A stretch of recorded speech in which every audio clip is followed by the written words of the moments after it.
I'm Nintendo Prime, bitch. It's the motherfucking Eagle Double G. Snoop Dogg. You know I'm mobbing with the D.R.E. Oh, baby, how we doing? How we doing, everybody? Welcome to a special early morning live stream because, folks, we have the Donkey Kong Bonanza Direct today. Oh, baby, a surprise Direct this week announced all the way back on Monday. First on the Nintendo Today app, then 15 minutes on everything else. Seems to be Nintendo's way of doing their bigger announcements. 15 minutes earlier on Nintendo Today, and then they put it up on all the socials. So they're not making us use the Nintendo Today app to get the news, but technically you do get it slightly earlier if you are using the Nintendo Today app.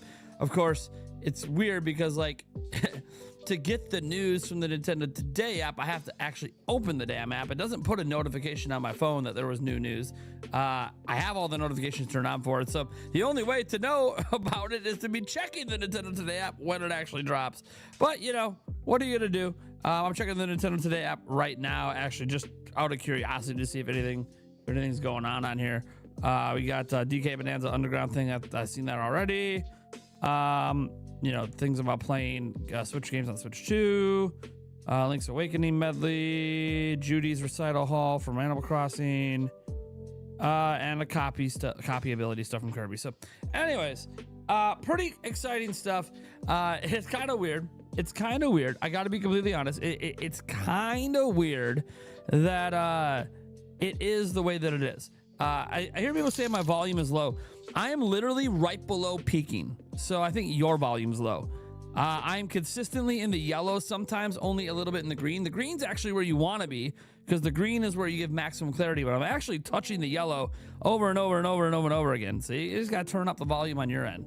I'm not going to sit here and blow people's ears out. If I put this up higher, we're going to start hitting the red, and the red is peaking. We don't want to do that. So my volume is exactly where it's supposed to be. Now, I do know compared to some channels, my volume seems to be a little bit lower. I have done things to like try to increase it in the past, but every time I've done that, again, it starts to peak. So we are doing fine. And the intro is meant to be loud. So it's music. It's music. Yeah, it's music. Anyways, how are we doing, everybody? Welcome to Donkey Kong Bonanza. You're going to be watching it here live with me here at Nintendo Prime. We already had a super chat earlier that I can't feature because it's a long gone, but I want to make sure I shout it out. It was a $2 super chat from Donuts 1122334411 saying good morning, everyone. Thank you so much. Donuts dropped another one, though, that we can still feature, I believe, here. Donuts. Inima chuan ten dressage for a once. Says, appreciate your grind lately. Super excited for DTS2. Yeah, what is DTS2? Is that Death Stranding 2? What the hell is DTS2? I actually don't know what that is. But that being said, thank you so much, Donuts. I said appreciate your grind lately. Look, I got to do what I got to do. The news is what the news is. We got to cover it. We already have a interesting news story breaking this morning that I'm digging into to make sure it's true. I know it's hitting mainstream media, but just because it's in mainstream media doesn't necessarily mean it's true. It sounds like over $1 million worth of Switch 2s were stolen back on June 8th. Very interesting story. We got a heist going on here in the United States. A heist going on. Someone stole nearly 3,000 Switch 2s. Crazy. Absolutely crazy. And you might go, well, how did they determine the value? Well, one thing we learned from the story, if it's true, is that the cost to Nintendo for Switch 2, we don't have to guess anymore. If the story's true, the actual cost to Nintendo per unit in the United States is $410. So that is the raw cost to Nintendo. That does not include any profit margin for Nintendo. That does not include retail profit margin. That does not include, that's just literally straight up what Nintendo loses per unit if one is stolen. So $410 per unit. Pretty crazy story. We'll go over that probably in today's video. But yeah, that is over $1 million. I just did the math on how many were stolen. Yeah, it is over $1 million worth of Switch 2s that got stolen. Supposedly, reportedly. Again, I'm digging into it. Got to make sure the story checks out. It's looking like it probably checks out. But that is absolutely wild that many Switch 2s were stolen. Now, the thing is, Nintendo will know the serial numbers of every single Switch 2 that was taken. You know, they know the serial numbers. So Nintendo can block them all and ban them all, which, you know, having that amount stolen feels like, if you see listings, which by the way, this happened like a week, like 10 days ago. So if there were listings on eBay or somewhere else that were like too good to be true, like people selling them for like $400 brand new, well, it probably was one of the stolen ones, because they're making a profit no matter what, right? They're making a profit no matter what, because they didn't spend any money to buy them. But I don't really know what the purpose of the heist was or what they were doing. This was obviously after launch. So what sucks is like that's 3,000 units that were a restock, right? That was a restock that got jacked. So, man, that sucks. But I did finish doing the digging into the story, make sure there's some truth to it. But it's whatever. Anyways, that was kind of a breaking news story. It actually hit my phone from a mainstream news outlet this morning, which I'm like, what the hell? This is what? No way. Anyways, setting that aside, let's talk about Kong Bonanza. So, it's kind of interesting having this direct this week. I've seen a lot of people upset that we're getting a Kong Bonanza direct. In fact, we had a comment earlier in the chat I want to read off that I think kind of summarizes this a little bit. It comes from Portalier. I don't know if they're still here, but he said, Donkey Kong is cool, but an express 15-minute direct for it is a total waste when we still have a whole first-party lineup without release dates. This game has 1 and 30 minutes of Treehouse gameplay. Now, I get that this sentiment is basically, hey, we already know a lot about DK Bonanza. What we don't know is what's after, right? Besides Pokemon all the way out in October. And I understand that sentiment. I've been saying this whole time that one of the number one reasons why we need a general director, I feel one is coming fairly soon, at least by the end of July, is that we need game release dates, not just for first party, but also for third party, and we need new game announcements as well. Splatoon Raiders is cool, but we don't even know if that's a 2025 game, right? So that could be 2026. So if that's 2026, then okay, how does that help us anytime soon, right? Now again, we don't know. It could be this year. But it's weird that we don't know. They didn't put a year at the end of the trailer. They at least could have put a year, and then we'd have an idea, but they didn't do that. So I think that we have to look at this twofold. One, I don't think a Donkey Kong Bonanza Direct means we're not going to get another Direct this summer. Okay, let's just start there. I don't think that this precludes getting another Direct. All right? So obviously, people are going to feel a certain way until a Direct is announced. That's just the way it is. Until we get a general Direct announced or a Direct Mini or something like that, people are going to feel a certain way that I don't want this, I want that. I fully believe this summer, before September, we're getting another Nintendo Direct. All right? That is my personal opinion. I don't have any sources on this. I know about games that need to be announced, but that knowing about games that need to be announced is not the same thing as knowing that there's going to be a Direct. Okay, so yeah, I fully believe that there is still going to be a summer Direct, and this does not replace it. So then you go, okay, if there is going to be a summer Direct, then why are we doing this one? Because Donkey Kong's the next game coming out. It's the first single-player exclusive game coming to Nintendo Switch 2, and I didn't stutter there. There are 4 exclusives on Nintendo Switch 2 right now. 4 of them. Okay.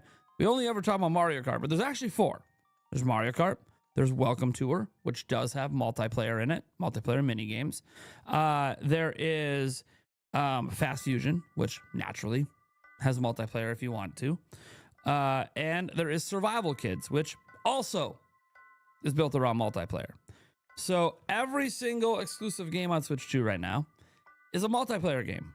Now, Welcome Tour is more single player, but again, there are multiplayer mini games in it. So, okay. So you have that. So where's the single player experience? Nintendo is known not just for their multiplayer games, they're always known for multiplayer, but they're also known for their single player and delivering amazing single player experiences. Well, that's where Donkey Kong Bonanza comes in. Donkey Kong Bonanza, as far as we are aware, is a fully single player experience, making it the first single player exclusive game on Switch 2. So Nintendo's trying to make a big deal out of it. It is the return of Donkey Kong in a big way.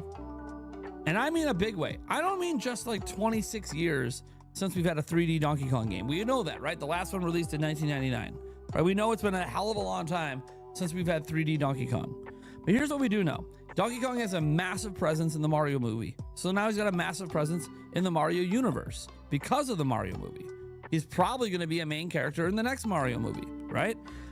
We also know Nintendo's second theme park that they added to their growing Nintendo universe of theme parks at Universal is Donkey Kong, right? It was Super Nintendo World, which is heavily themed around Mario, a little bit of Pikmin references in there, and then ba-bam, Donkey Kong.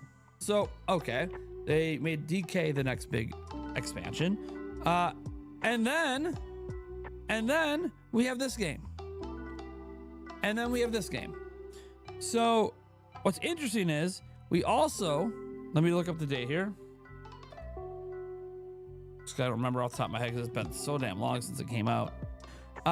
We also have to remember there has not been a new Donkey Kong game. Forget 3D Donkey Kong. Forget about that for a moment. That's 26 years. It's been 11 years since we've had a brand new DK game. You guys know Tropical Freeze came out in 2014? Do you guys realize how long it's been since we've had a Donkey Kong game? We literally have not had a brand new DK game in 11 years. So I think it's understandable that Nintendo's trying to make a massive deal out of the first new DK game in 11 years, the first new 3D Donkey Kong game since 1999, and the first exclusive single player experience on Nintendo Switch 2. They're trying to make a huge deal out of this. They're trying to make Donkey Kong a tentpole IP because they're treating it like it's one. Again, major role in the Mario movies. That's mainstream, right? Major role at the theme parks. That's mainstream. They're trying to make Donkey Kong a tentpole franchise. They want to take it beyond what the Country series could do. Now you might go, well, it's not a Donkey Kong game if it's not a Country series. For starters, bullshit. Donkey Kong existed before the Country series. Okay. Like, can we just be honest here? Donkey Kong is not the Country series. Donkey Kong existed long before the Country series ever did. Donkey Kong existed before Mario. That's right. That's how old DK is. He existed before Mario existed. Okay? Mario was not, I mean, I know we turned Jumpman into Mario, but that doesn't matter. It was Jumpman originally. Like, he pre-exists Mario. Okay? Yeah, there's something else up here. I should have had all this stuff ready to go. I knew I was going to talk about this too, but I didn't get my stream set up ahead of time. I was gone late at a baseball game last night, all this stuff. So when I say taking the series mainstream, this is what I mean. The best-selling Donkey Kong game of all time is the original Donkey Kong Country. The original. Not any of the ones released since. Not Country Returns. You know, not Tropical Freeze. Not Donkey Kong Land when that came to Game Boy. No. It's the original Donkey Kong Country. And I'm not counting re-release sales. Just the original release on Super Nintendo for Donkey Kong Country sold 9.3 million. Okay. 9.3 million. All right. There's been no other DK game that's come close. The closest we had, believe it or not, is Donkey Kong Country Returns at 6.53 million back on Wii, the original release. Okay. So they have not come close to the original Country series sales ever. And they've never been able to make Donkey Kong evergreen. Okay, you think about this. They drop a new 3D Mario, that's going to sell really well for the next 3, 4, 5 years. Yeah, 3D Mario doesn't sell forever, but it is evergreen for about 3, 4, 5 years. They know that Mario's evergreen, and it's going to keep selling. They know Pokemon is evergreen, and it's going to keep selling. It gets a lot of sales up front, but it does get consistent sales over time as well. They know things like Animal Crossing is evergreen for at least a couple of years, right? As long as they keep delivering new content. They know Splatoon is evergreen. They know Mario Kart is evergreen. Hell, Breath of the Wild was evergreen. Granted, Breath of the Wild is the only evergreen Zelda game ever released. I know you're going to say Tears of the Kingdom. And you look at the sales of Tears of the Kingdom, like 99% of them happen in the first 3 months. So I'm not going to call Tears of the Kingdom evergreen. But Breath of the Wild was evergreen, for sure. Breath of the Wild is still selling well to this day.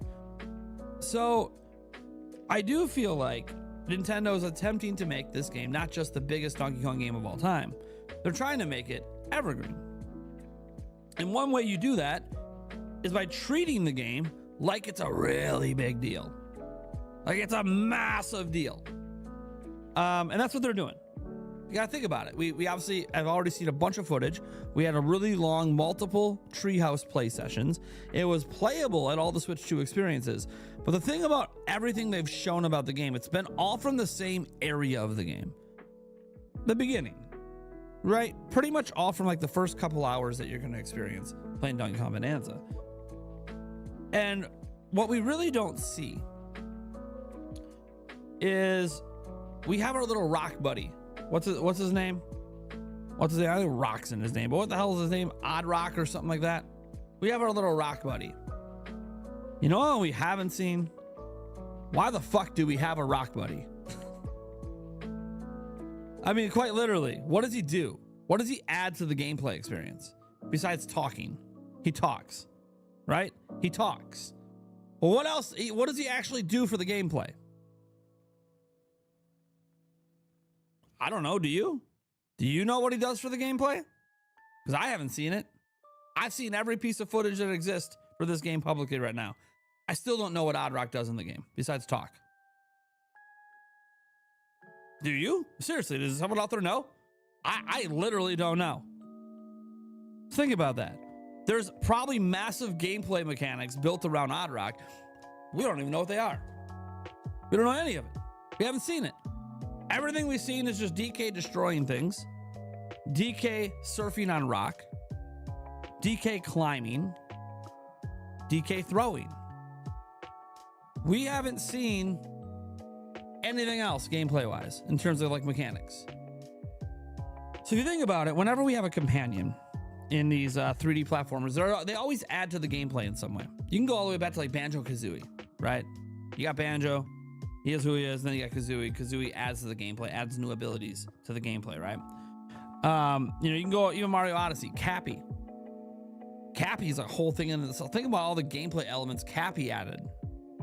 Not just the ability to take over other objects, right? And other beings, dinosaurs, and all of that.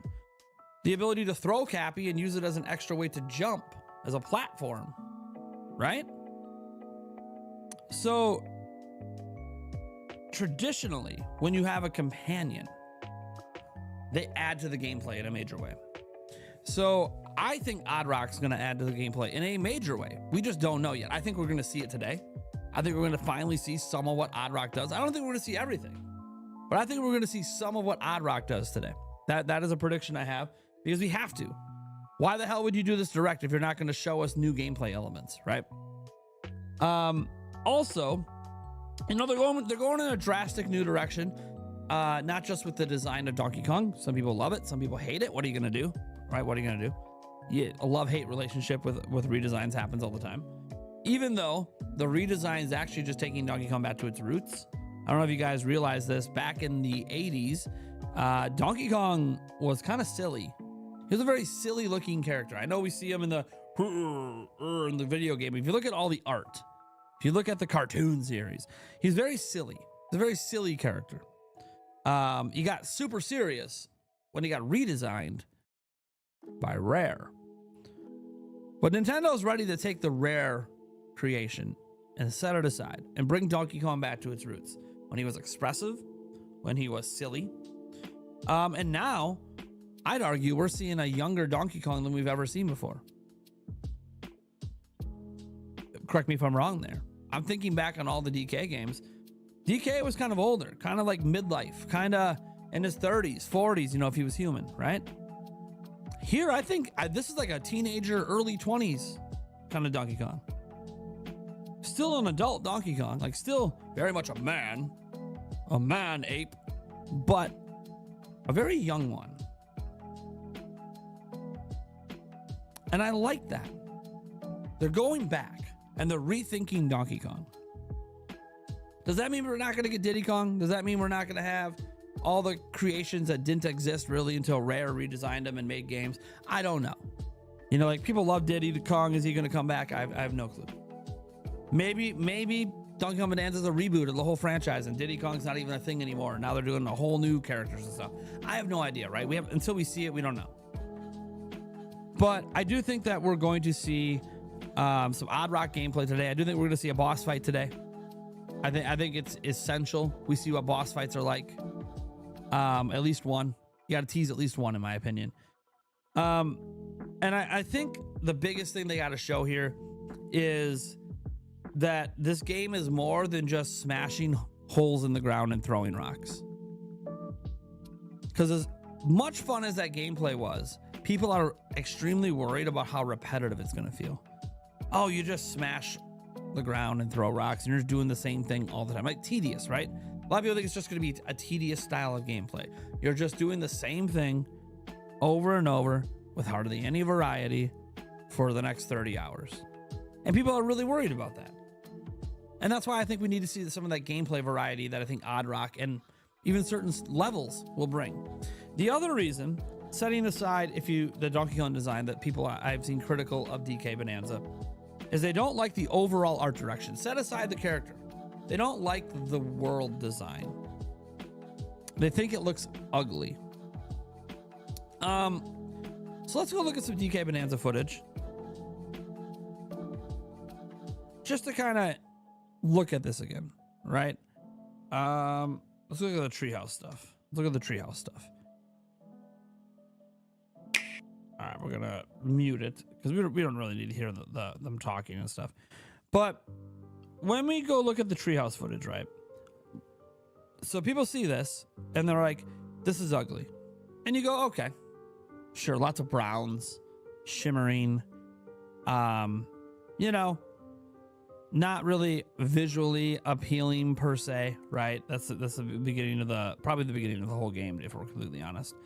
And then we come out to here, we see the lava, and you see some other colors, but still, it's this very like brown, yellow, aesthetic that is not very appealing to a lot of people. The brown and yellow, because we got the gold, we got the dirt, and it's like, okay, well, some people stuck around because they're just like, well, let's wait and see what the artistic direction looks like once he gets out of the cave area. Well, when you get out of the cave area, right, you get up to this stuff here, and now it's purple and yellow, sticking with the yellow theme, but now we throw purples in there, so now it's purple, yellow, and brown. And this aesthetic kind of carries it. This gameplay doesn't show it, but this aesthetic kind of carries into the next area. And I think this is what has people concerned, is that they don't like the color schemes, because it can't be necessarily the whole art direction they hate, because the art direction is kind of Mario. But I can understand the color schemes being weird. But then we have to go to the reveal trailer. And this is what I want to remind people, because people were really excited when they were watching the reveal trailer. Okay? And that's because the reveal trailer showed variety. So we saw this, right? We were thinking, okay, maybe this is what shall we say? A Mario game. It looks like a Mario game, right? You got the bouncing characters, the eyeballs, looks like Mario. Looks like Mario. Okay, this made people think, oh wait, bananas maybe a little bit, maybe DK, but maybe it's Mario as well. Eyeball on the zebra thing. Again, same with the color schemes. Although, I'll give you an example. We haven't seen DK interact with any of these characters. See, like this bouncing house thing back here with eyeballs. See, we haven't seen him interact with any of these guys. These are like NPCs in the world or something, or enemies. Either way, we haven't seen him interact with them. But as this keeps going, we got a snowy area. How about this for an environment variety? Look, even like the gold is kind of gone because it's all covered in snow, right? We got a snow-filled area. Look at this, a lush meadow area. These are all things we haven't seen in the gameplay yet. So you're looking at all these different scenes, and I go, this actually kind of looks beautiful. But we haven't seen any of this in the gameplay. It was just in the reveal trailer. Then we got to Ignite Island, right? So it was just in the reveal trailer. And as we go on, we can see him running through, you know, the environments that we basically saw in the demo, right? That's the demo area. You know, this could also be the demo area for all we know. This is obviously not the demo area, but still keeping that same aesthetic of the purple and yellow. But obviously this was the reveal trailer, right? So they weren't trying to show this is the demo area that we saw. And then you see a little bit of the snow environment.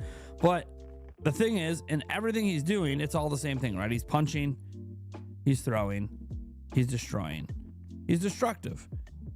It's kind of interesting that in none of this do we see Odd Rock gameplay.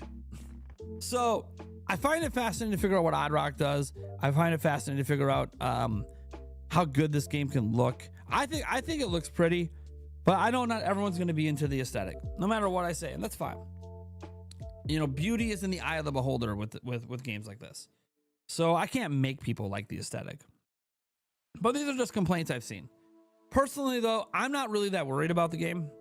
I think it looks fantastic. It's already a day one buy for me. We're giving away 5 copies of the damn thing. Wouldn't be doing that if I wasn't excited. Like, I'd give away a different game. What? You give away a different game, but nothing else has a release date? Dude, there's third-party games with release dates and stuff. I could be giving away other stuff. Hell, we just got a First Light trailer. Maybe give away copies of that, right? Like, there's other things I can give away. I can give away Pro controllers. You know, I can give away other stuff. Pro controllers, I can give away more Switch 2s, you know. Yeah, you can sing with Odd Rock. We've seen that. That's the one mechanic we saw with some singing. But there's got to be more than that. I don't need Odd Rock to sing, you know? I can whistle without him. Well, not in real life. I can't whistle at all in real life, but it's a whole different story. So let's get to the chat. I haven't read too much from the chat. I'm not going to read every single ad and everything. We got 400 plus live here. But I'm going to read a few of the ads in the chat. You want to take Metroid Prime 4 Beyond as well? Sure. Let's see here. Jimzo, I was watching the State of Origin Game 2 and the QLD just beat Nintendo NSW 2624, beat NSW, beat the QLD team 3 weeks ago. Dude, I don't know what the fuck you're talking about when you use all these abbreviations. But then you like rugby league. Okay, like I'm supposed to, we don't have rugby in the United States. Am I supposed to, well, I shouldn't say we don't have it, but am I supposed to like understand rugby talk now? I don't watch rugby. I have watched rugby. It's kind of insane. So people think the NFL is violent. Go watch a rugby game. Portalier, as long as this game isn't a flat button masher, like it's boring after the first hour, then it's on like Donkey Kong. We're about to find out. Yeah, and so that's one thing I was going to say about why we're getting this today. One, Nintendo's trying to treat this like it's the next 3D Mario, the next Zelda. They're trying to give it the star treatment. That's number one. They give the star treatment to their tentpole IPs with dedicated directs about a month out consistently. They did it with Mario Wonder. They did it with Tears of the Kingdom, right? Their tentpole IPs, they try to give the star treatment a month out with a dedicated direct. That's exactly what they're doing here. And then the other thing is, I think they're holding some big things back that they haven't shown us yet. And I say this because when I think back to all the other tentpole IPs, when they did that dedicated direct, besides Mario Kart's the one where it was like, okay, we didn't really learn that much new. I mean, we did learn new things, but nothing that felt, okay, yeah, just, you know, it looks like more Mario Kart. But you look back at all the other tentpole IPs that got that dedicated direct a month out, they all showed us major things, huge new things we had never seen before for those IPs. So I kind of feel like that's what's going to happen today. Could be wrong. Don't know. Maybe we leave it and we go, okay, yeah, this looks like more of what we've already seen. And you either like it or you don't. I don't know. I don't know what we're going to see. Your comments are showing up, Java Drink. Why do people think their comments aren't showing up just because no one's responding to them? That doesn't mean they're, we see you, buddy. Let's see here. As long as, okay, so what if you can snort odd rock? Okay, they're not going to put snorting mechanics in the game. Come on. Tomorrow, dude, is my face like red and shiny today? I keep looking over at the screen. I'm like, dude, why am I so red today? I mean, I guess, you know, I've been outside, but my face is very red today. The shiny, I don't really get. I took a shower. Maybe that's why. Maybe it's because I took a shower like like 40 minutes ago before the start of the stream. Diddy Kong. We'll see. This is my exact concern. Just a very two-dimensional button masher getting carried away with the destructible environment aspect is obviously central to the game. Well, yeah, okay. The destructible stuff is obviously like the key gameplay, right? Just like jumping and platforming in Mario. It's a key central point to the gameplay. Absolutely. We're going to be smashing a lot. We're going to be destroying a lot. We're going to be riding rock a lot. We're going to be chucking rock a lot, right? Just like in Breath of the Wild, key core gameplay mechanic, we're going to be climbing and breaking weapons all day, right? Breath of the Wild, we're going to be climbing and breaking weapons all day long. Core mechanics. Yeah, it's obviously a core mechanic, but there's so much more to Breath of the Wild than just that core mechanic. And that's what I think we're going to see today is there's so much more to Donkey Kong than just the core mechanic that, yeah, we're going to be doing throughout the whole gameplay session, but there's more. And that's what I think we're going to see today is what that more is. Also, if you're looking for more opinions than just my own, we do have a podcast we're going to be doing later today. That podcast is going to be sick.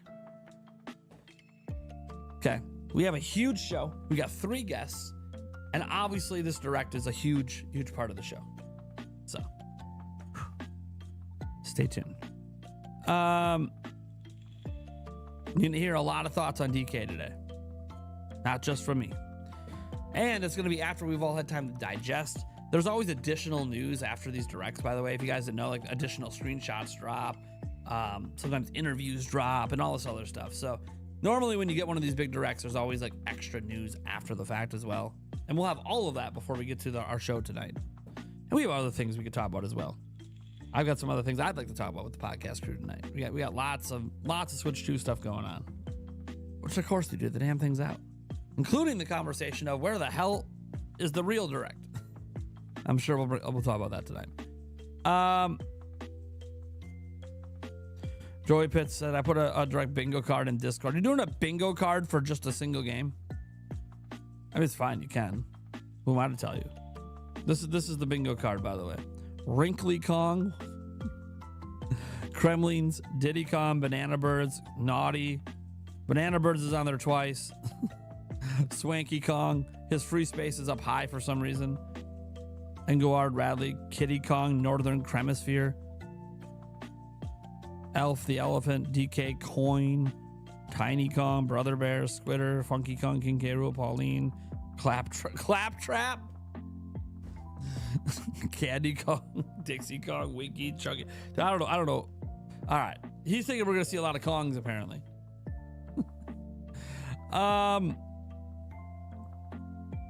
That's all right. Good morning, Sketch. Good morning. Thunderstash Gaming's in the chat as well. Always happy to see some of the podcast crew here watching with us. Always makes me feel happy to see good old Thunderstash Gaming in the chat. Just like when Gamebird stops by as well. You know what I haven't done, Thunderstash? I got to make sure this is the real Thunderstash, by the way. You don't have a check mark by your name. I don't know why you don't have the check mark. You should have it by now. You're almost a bigger YouTube channel than me. Like dead ass. Like, you won't pass me today, but by next week you might be a bigger YouTube channel. Congrats for your success, by the way. That's what I meant to do. But yeah, no, it's I always have to double check. I'm like, God, you should have a check mark by your name. I guess YouTube doesn't recognize you yet. You're not officially official. They should do a DK crossover with Kirby Air Riders, maybe. What's the chat mark for? So if you ever notice, it won't show in my chat, but if I go over to your live stream and I chat in your chat, you'll see a check mark by my name. What that means is I'm a verified content creator. What that means is I'm over 100,000 subscribers. So if you're over 100,000 subscribers, you get a check mark appears by your name when you chat in other people's live chats. It makes you stand out as special, basically, because you're a 100K YouTuber or more. YouTube just adds it. I don't think I remember doing anything to apply for it. I think they just gave it to me. QLD is short for Queensland, and NSW is short for New South Wales. And the Maroons play for Queensland on a state level, and the Blues play for New South Wales on a state level. Yeah, well, I don't live over there, so I don't know any of this shit. But sounds cool. Good morning, Mackie Loma says. How you doing? Should I look into that?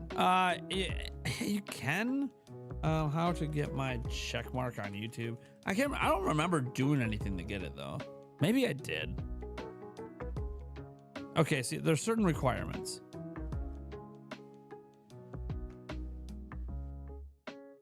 So you have to have 100,000 subscribers. You have to be a real creator, brand, or entities. Yeah, you have to have your channel must be public, have a banner, a description, and a profile picture, which I think you have all those. You need to be active. Like it has to be an active channel. They'll take it away. I guess there is an application process. So you go to YouTube Studio, and then navigate to the monetization tab. There'll be an option to apply for verification. So it's in your monetization tab on your back end, and then there's an option to apply for verification. And then you submit an application that usually asks for your channel name and channel ID, and then that's it. Then you wait. So I guess there is like an application thing for it. So there you go. Yeah, it's just something that lets other people know when you're in their chats on live streams that like, hey, I'm a verified YouTuber. I'm an established content creator. And again, it only stays with people that are active. So like if you just stop making videos for like the next 6 months, yeah, they'll probably take it away.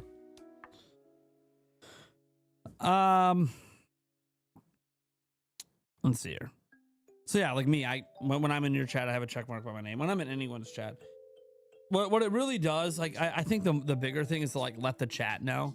Like I notice when I pop in other people's chats since I got the check mark, like, say I pop into like a Player Essence chat, or I pop into a beat 'em ups Nintendo podcast live stream or something, and say I pop in and when people see the chat mark by my name, they go, oh, hey, wait a second, Nintendo Prime, I know that guy, because your username just looks different than everyone else's, so you stand out. Sometimes you don't want to stand out, but you know, it's a cool thing for fans.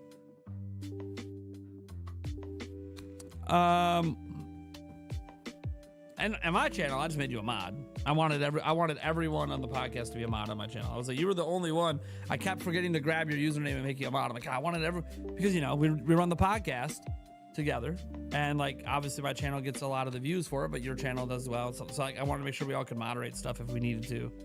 Not that my mod team can't handle business. Of course they can.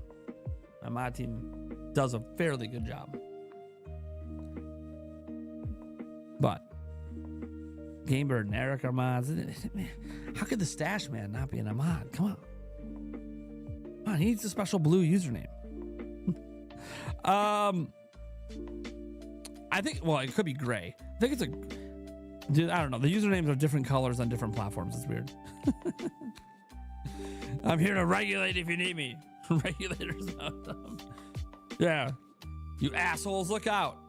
Stash is gonna kick your ass the fuck out of here if you fuck around. Don't fuck around and find out. Dude, I know Steve, man. He's a no nonsense.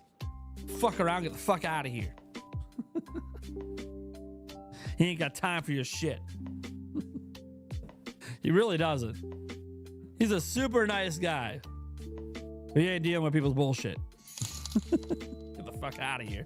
Bobby. Bobstar89 says, I would love barrel blasting, mine kart riding, and bonus levels in DK Bonanza. Come on. Dude, this voice, I can't tell if I like this voice. I can't tell if I like this voice or if the voice is doing things to me that I don't want to talk about. I can't tell quite yet. I said there would be a new voice. That is the voice. It's something. It's different, that's for sure. Oh, I got a raw snap error. Oh no. Yeah, the voice. It's something. Yeah, there is minecart riding. We do know for sure. That's one thing we do know is there's minecart riding. Yeah, that is something we knew for sure. Is Pauline in the game? We don't know. There's been like some hints and teases that kind of suggest Pauline might be in the game, but we don't actually know. We haven't seen, obviously, it officially be confirmed that she's in the game. There's just been some like light teasing that people are thinking, okay, yeah, Pauline's in the game. It's like, we don't know for sure. We don't know for sure. We could find that out today. Yeah, we're 15, 16 minutes away from the start. Nintendo does have it live already. It's already live right here. We're gonna go ahead and set it to 4K. I know I'm not streaming in 4K today. I thought about streaming in 4K today, like I did for the big show, the Switch 2 Direct. But I decided against it because my internet was acting a little wonky, and I didn't want to have the stream cut out. So that's why we're in 1080p. I literally plan to do most of these directs in 4K, but it's going to depend on my internet. And my internet right now is being wonky. I'm like, all right, let's just stick to 1080. But I plan to do 4K for a lot of these directs. But until I have fiber, which requires me to move, it's going to be hard for me to consistently guarantee 4K streams. Because I'm stuck with Charter Spectrum, even on a business line. They fuck with me, man. Fucking sucks. Joseph Horbush says, why does the voice sound like Patrick Warburton? I don't know who that is. But I don't know. I don't know why. Cindy Estes gifts a member. Sydney Estes says, sent 1 Nintendo Prime gift memberships. And that went to Joshua19369. Uh-oh, I just got a notification for Nintendo today. You know, they never notify me of the things I want to know. They notify me of the things that I don't care about. Okay, no, I had a calendar notification, that's why. I set a calendar notification for the DK Direct. This was like, in case I didn't wake up, which I've never had a hard time waking up for things. I mean, I should say I've never had a hard time waking up. I've never had a hard time waking up when I need to for things, for events, for work, for whatever. Doesn't mean that when I wake up, I don't feel like shit. There's days you feel like shit. There's days that your body feels like shit. There's days that you're sick. You know, there's days you just didn't get good sleep or get enough sleep because you had to stay up late for some reason. But I'll still get up. I'll still make it. I'll still do my shit. I don't make excuses. Try not to, anyways. You know, sometimes something happens, like if you get in a fucking car accident or something, you can't do anything about that.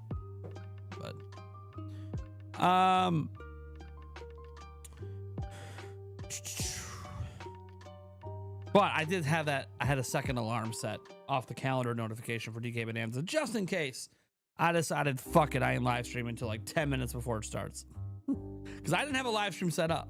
So I could have waited till like 10 minutes before it started, the start of the stream. But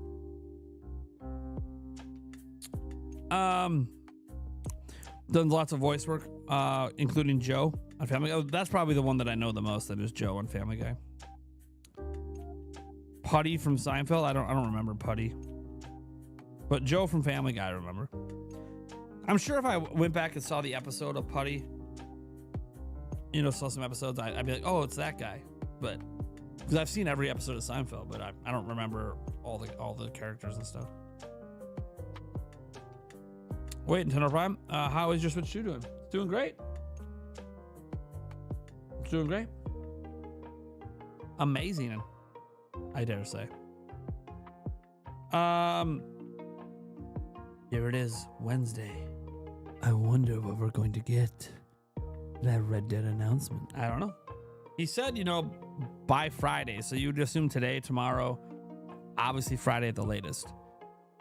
Putty was Elaine's boyfriend. Let me look this up. Elaine had multiple boyfriends, so like.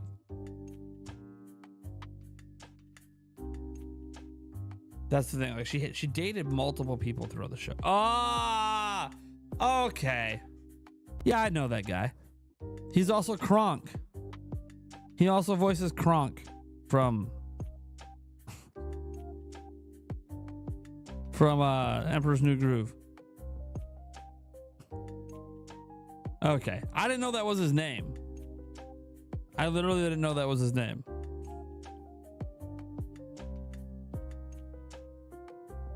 He does a lot of voice work. Now that I think about it, he does a lot of voice work. Yeah, he's in the B movie,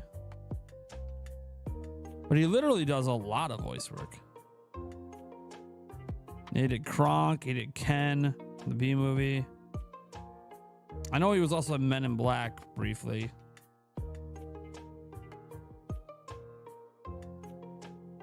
Yeah, he does a lot of voice work. Because his voice is like legendary. That thing, he's got like a legendary voice. Like I've never heard a voice like his before. His voice is legendary. It kind of sucks, like, because I grew up with him, you know, like, and I saw him in like movies and shows. Kind of sucks, you know. You look at him now and you realize, you know, that he's in his 60s. You know, and he looks his age, and it's like, man, I know that means I'm getting old, but I grew up with this guy's face in like movies and shows. You know, just a moment where I get to feel old. Hey, look, I'm not a man yet. I'm not a man yet. Okay? You might be going, what? You're not a man. Look, if you're a sports fan, in the US, you'll understand why I'm not quite a man yet. I won't be this year either. Next year is when I finally become a man. Oh man. But it is weird, like looking at some of these actors and actresses I grew up. Like I'll give you another example. There's a new movie coming out. They remade. No, not remade. It's like a sequel movie they just announced that has Pamela Anderson in it. And like, dude, I grew up with Pamela Anderson on Baywatch, man. Back when she used to be a babe. And before she started getting tit jobs. Before the plastic surgery. I remember Pamela Anderson when she actually was hot. I remember because I was a kid. And she's in a new movie and I'm like, man, she looks so old now. And I'm like, God, that's going to be me in like 20, 30 years. Damn it. I don't want to think about that. Dylan Milton says, what did you think of the Zero 7 reveal today? What reveal? We already knew it was coming to Switch 2. So what reveal? They just did the trailer they dropped is the same trailer we've already seen during Summer Game Fest. There was not, what reveal? We already knew on April 2nd it was coming to Switch 2. So it wasn't a reveal, it was coming to Switch 2. We already knew it. It was in the last Direct. The last Nintendo Direct, not obviously the Mario Kart one. So we already knew. So what reveal? I've been keeping up on the news. I don't have a reason to cover anything they showed. It's literally stuff they already showed at Summer Game Fest. It is interesting how many people didn't realize it was revealed at the Direct, though. It's crazy, like, how many people thought it was like a brand new game reveal. I'm like, dude, the Switch 2 logo was in this exact same fucking trailer they dropped. The Switch 2 logo was in this trailer at Summer Game Fest, in this trailer at the IO Interactive Direct. And they announced it on April 2nd. So like nothing was new, but it's kind of amazing. But this goes to show why they need to upload these trailers individually for all the different platforms, because of how many people didn't realize that this game was coming to Switch 2. It's like, really? They were pretty upfront, but not everyone pays attention like that. catching all the games that they flash on screen during the direct. They're not checking when all these other events like Summer Game Fest or the Xbox event or the IO Interactive stuff, like not everyone watches this stuff. This is why content creators, that's why people watch content creators, honestly, because people ain't got the time to watch all this shit. So they're not aware that, yeah, the First Light thing that dropped on Nintendo's channel isn't new. It's old. We've seen it. All of it. There's nothing new in it. Amiibo chance? Nah, there could be some Amiibo. Sure. There could be some Amiibo. They still make them. Obviously, we had like 7 new Amiibo launch with Switch 2. So, yeah, they still make Amiibo. When are they fixing the Gex trilogy? Limited Run Games is bringing back the Gex trilogy. And I think that's going to be the fix. I played it at PAX. I don't remember what console I played it on, though. But I played it at PAX East. Limited Run had the Gex trilogy playable there, because they're like bringing it back like in a physical version or something. And it played fine. It played exactly like I remember Gex being. So I just wanted to check it out because I hadn't played Gex in a long time. Well, not that I ever thought Gex was like, you know, this great, amazing, like it wasn't like the standout platformer. But you know, I was a kid and I thought he was cool with his shades and everything, right? He grabs the shades and he's a gecko. Right. It's Geico, not Gecko. Whatever. Because he had those commercials going on back then too. Anyways, I had a good time with it.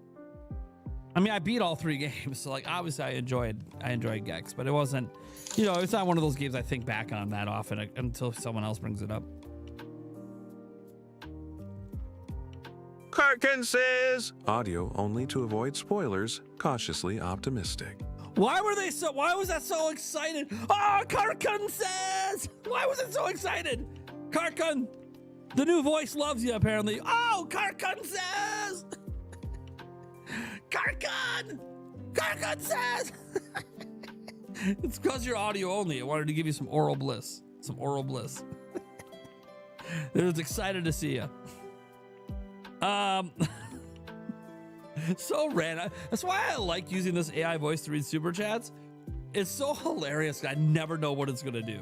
I bought it on Tuesday, release date on Switch 2 eShop. It does not load on Switch 2. Okay. So question for you, Sketch. Is it a Switch 1 game or a Switch 2 game? And is it on the compatibility list? Not every Switch 1 game works on Switch 2. You might have bought a game that was on the incompatibility list. I don't know for sure. I haven't looked up that game. Jerome, nothing major, but the Donkey Kong Direct thumbnails for other countries have a Switch 1 style logo for Switch 2. The American thumbnail is just a regular long Switch 2 logo banner. Okay. Does that matter? I mean, I know you're kind of saying, well, it really doesn't matter, but also, isn't it weird? Let me look up. I follow a lot of the other Nintendo accounts. Let me look at my thing here. Because obviously I'm going to see a lot of YouTubers right now. So something like this one here, where they got like the Nintendo Switch 2 thing up here. They're showing Welcome to Her on there. So we start in 4 minutes here. So it's like this thing. I don't think it really matters. Yeah, all the different countries, you know, make their own decisions on the kind of banner they want to do. I will say that the Switch 2 logo looks smaller on the Nintendo America one. It's got the biggest audience, I think. Yeah, it in Japan. No surprise. Nintendo's 2 biggest territories have the 2 biggest audiences. But it does look smaller the way Nintendo of America did it, which is interesting. Because it makes the logo smaller. But whatever. Not like any of this actually matters. So okay. We're gonna switch over here since it's gonna start any minute now. We don't want to miss a thing, right? We want to catch this all live as it happens in 4K for me, 1080p for you guys. See here, you've been up all night trying to figure out how to write a paper for a class I have in 6 to 8 hours. Been there, done that. So glad that I don't do college and other stuff anymore like that. But I've been there. Let's see here. It says compatible on Switch 2 eShop. Gex Trilogy Limited Run Game says patch coming soon. Okay, well, there you go. So I was going to say, you're going to know more about this than me because I didn't even buy Gex on Switch 2. Am I surprised that a limited run games release is broken and doesn't work?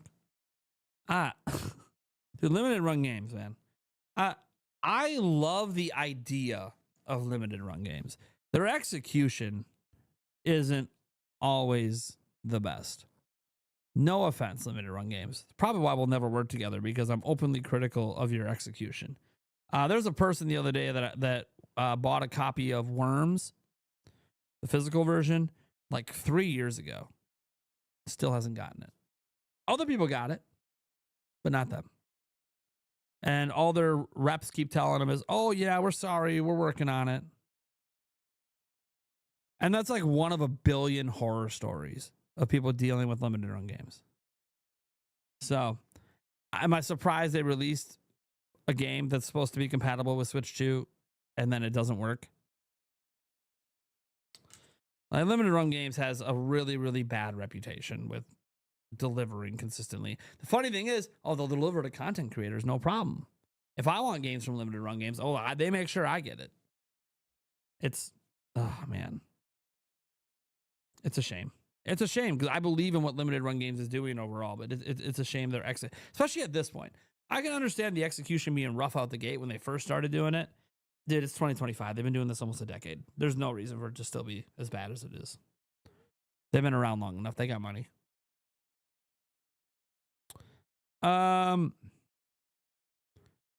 Anyways, 1 minute. 1 minute away, guys. Time to smash the hype button. What's funny is when I'm watching this, I never know how many people are watching my live stream because I can't see it anymore. It's funny. Funny for me. You guys don't have to care how many people are watching. What are we at? 562? I just like seeing what the interest level is in the game, you know? Because we have not been able to get a single Donkey Kong game or a single Donkey Kong video to do well. They've all bombed. When the world felt so cool Singing? and bleak,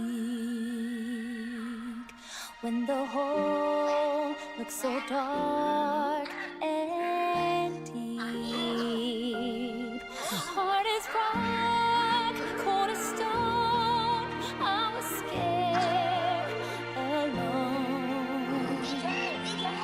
Then your beat showed the way to you.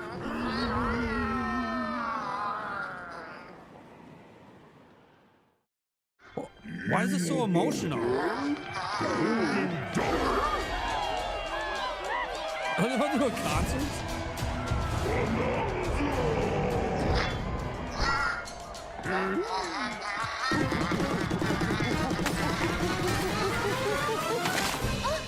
Pauline! Pauline! It's Pauline, baby! Golden Bananas, the discovery of the century, made Young right Pauline. here on Ingot Isle. This is excellent news for #1 banana fan, Donkey Kong. However, just as he's about to enjoy the notable nanas, a sudden tempest sends him deep down underground. As his adventure begins, DK teams up with Odd Rock, but it's no rock at all. It's actually a talented young singer be early named in the game. Pauline. She's a singer. Oh, yeah, that's right. Now, Pauline is a Donkey singer. Kong just wants bananas. And Pauline wants to find a way back home to the surface. It's said that one's wish will be granted by reaching the planet core. So the unlikely duo set off on a strange Hell subterranean adventure. The story takes place in the underground world, where the scenery changes the deeper you go. Some layers are so spectacular that it's hard to believe you're underground. DK can run, jump, and climb through each environment. Using his incredible physical prowess, you can freely move in any direction. But that's not all. Almost anything in your Smash, path, yeah. you can smash, crash, and bash.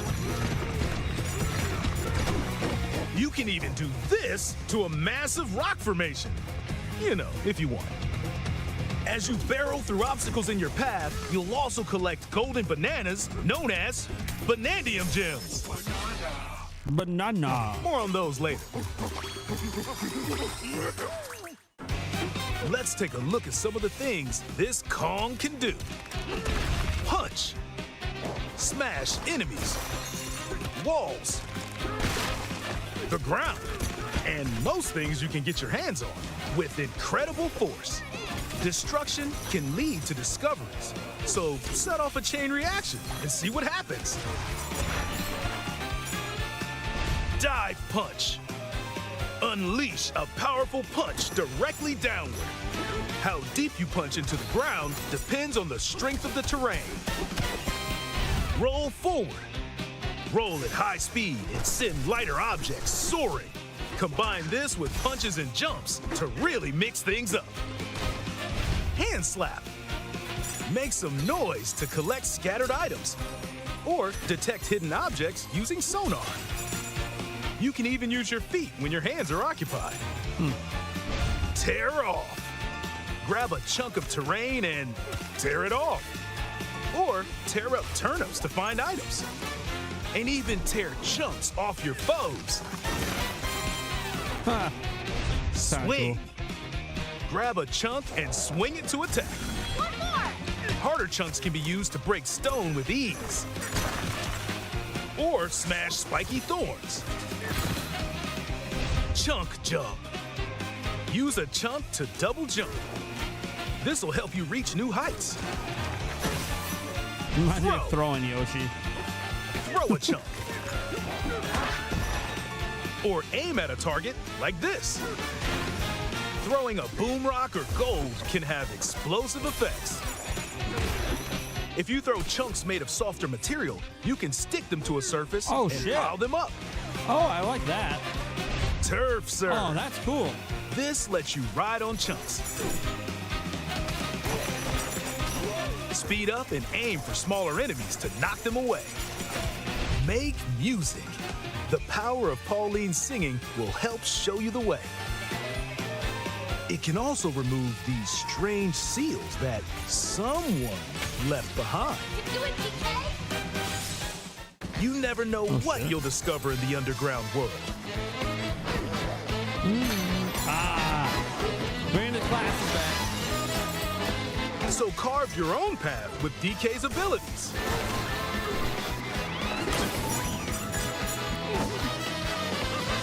Dude, this is only the first 5 minutes. What the fuck is going on? It's only 5 The minutes. many layers of the underground world are host to a variety of inhabitants. Some are mysterious and aren't too bothered by DK's destructive tendencies. It looks like Cranky Kong and his companion Rambi are also venturing through the layers of the world. Then there are Cranky. the giant elders who call the underground world home. They're said to possess ancient Bonanza powers. Oh, Bonanza powers. Okay. Bonanza powers. By learning their Bonanza powers, Pauline's singing can do something special. She can make Donkey Kong transform. Oh, baby! With incredible destructive power, even hard terrain poses no problem. Oh, Plow shit. through the world and Butt smash as cheeks. much as possible Love with the the butt cheeks. powerful Here we go. Kong Bonanza. Plus, DK can transform into a zebra. He's as speedy as he is striped. He can even breeze over water or crumbling pathways. Oh! That's the swift Zebra Bonanza. Oh yeah, he can also turn into an ostrich. A flying ostrich. Spread your wings and soar through the sky. What? What? You can use updrafts to gain more air. Then drop man. egg bombs from great heights to send I enemies told you they were scattering. hiding stuff about this game. That's Oh right. my god. It's Ostrich Bonanza. Holy shit. Bonanza transformations don't last forever, though. Sure, temporary. Yeah. You can transform again by collecting gold to build up your So banana. that's why we collect the gold. Okay. All right. Cool. You're not limited to when or where you transform, and you can swap between transformations. So get creative and use them as you adventure to the planet Oh, Kong. quick swapping is sick. Wow. Standing in our hero's way is the Void Company, the mightiest mining operation both above ground and below. Grumpy Kong works to create gigantic corporate soldiers. Poppy Kong is responsible for subterranean info gathering, Poppy Kong. while Void Kong is in charge of the whole company. This nefarious crew is responsible for the banana-stealing maelstrom on Ingot Isle, and they're heading straight down to the planet core. The planet core? But no! I'm going with DK, so you just stay away! Voidco blocked off all the routes to the lower layers, so no one could reach them. DK and his pals will come face to face with the enemies guarding these routes. So use all Boss the power fights, at your baby. disposal to take on a host of powerful foes. These boss fights. Hell yeah. By defeating them, giant sinkholes will Those boss open, fights clearing a look sick. path to the lower layers of the underground Oh, world. shit. Surf Hills. Sub-level Found throughout 200. the underground world are golden bananas called Banandium gems. They're not always visible, though. Sometimes they're buried in the walls, the ground, and Yeah. other places. Yeah, they're hidden. There Yeah. are a whole bunch to find. You can also obtain these gems by completing challenges in the ruins found throughout your adventure. Let's do this! Challenges include time-limited battles, courses where you'll need clever solutions, side-scrolling stages, Yeah. and more. Classic DK. Keep your eyes peeled to find the Banandium gems. There are plenty of ruins to discover, so give them a try.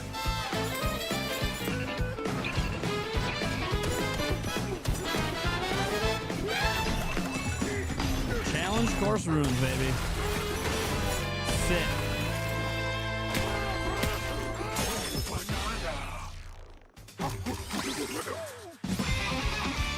As you collect Banandium gems, you'll gain skill points. These can be used to increase stats such as your max health or the destructive power of your punches. This man's like an Power up RPG. Donkey Kong to match your playstyle. For example, if you strengthen your sonar, you'll be able to detect treasure from further away, which could lead to new discoveries.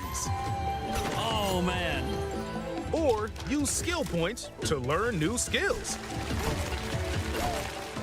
There are all sorts of items to find as you explore. Banandium chips are shaped like slices of banana.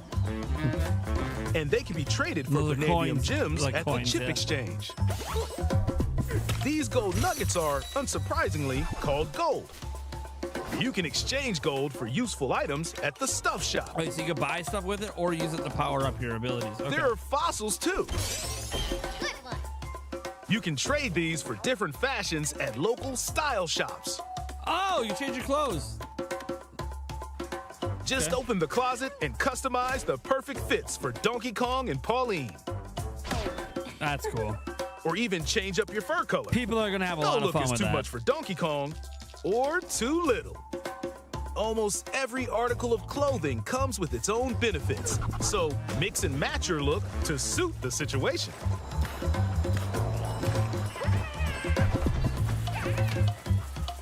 If you find a treasure chest buried in the ground, Crack it open, and you might receive a treasure map showing the location of Banandium gems or fossils. Sure.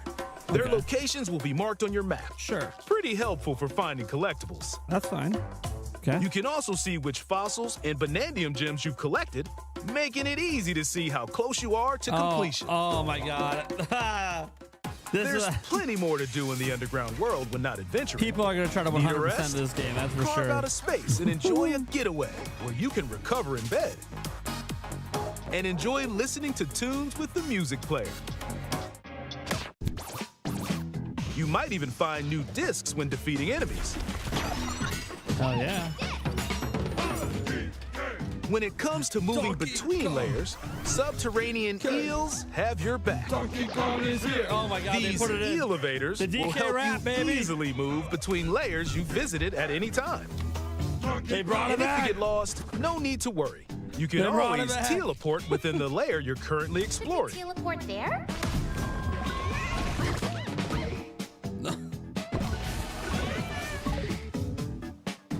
In photo mode, you can freely change the in-game camera angle and adjust other They settings put to photo snap mode in pics. every game now. Hey. Get a photo like this or that. Unleash your inner shutterbug and create your own captivating scenes. By sharing a Joy-Con 2 controller or using a second set, you and a pal Oh. can control Donkey Kong and Pauline separately to buddy up in local co-op play. Oh. As Pauline, you can unleash vocal blasts using Joy-Con 2 mouse controls. You can also copy the material of nearby terrain to give your vocals even more texture. So like Cappy. Like Cappy. By working together, even tough It's enemies the don't Cappy stand a mechanics for chance. player 2, basically. Oh, that's funny. This I'm game never gonna also do that, supports but game share. Even if only one player has the game, they can quickly share it to another player so they can join on their own system. It can also be shared locally to a Nintendo Switch system. sure. Plus, you can play online between Nintendo Switch 2 systems using Game Share via Game Chat.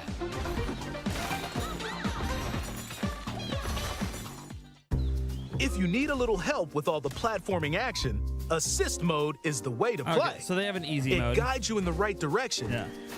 They put an easy mode in the game. halves the damage you receive, Yep. and more. Assist Mode supports you in your adventure to be the best Kong you can be. Normal's the way to go for me, unless they have a Outside harder of the mode. main game, there's a mode where you can carve stone using mouse controls called DK Artist. Oh, neat. Rotate to paint. Ah, cool. Carve material. Or add some back on. Neat. You can even change the lighting and add delectable banana effects. Give it a try and sculpt to Mario, your heart's Bowser. content. A pizza. Cool. This game also supports amiibo Amiibo. accessories. A new Donkey Kong and Pauline amiibo figure is also There's the on new the way. amiibo. Scanning it unlocks Pauline's diva dress. There we go. Oh, I need the By dress. scanning the Donkey Kong series amiibo shown here, gold Kong tiles with even explosive the power wristwatches will appear. from the stuff. Every other amiibo released up to this point is also compatible.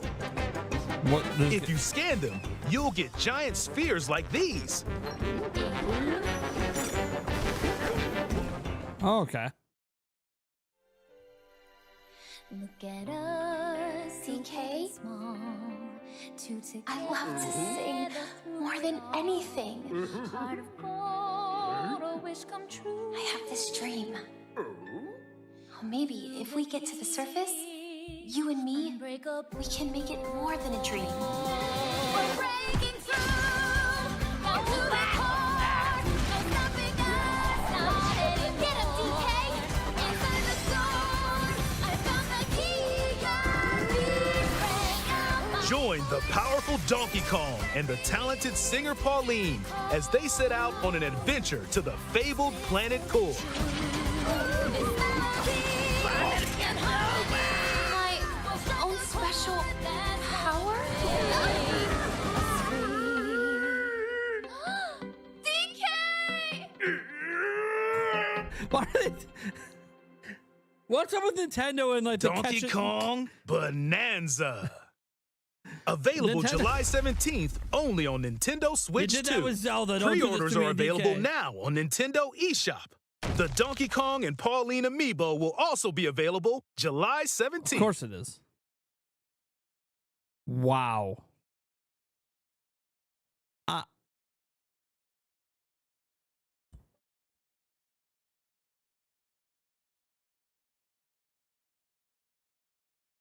Holy shit. This is the kind of direct we were hoping we were going to get for Mario Kart. Remember when we were like, oh, they're doing a Mario Kart direct. They must be hiding stuff about the game. This is what we kind of thought they would do for Mario Kart. Holy shit. Dude, they held back like everything. Oh my God.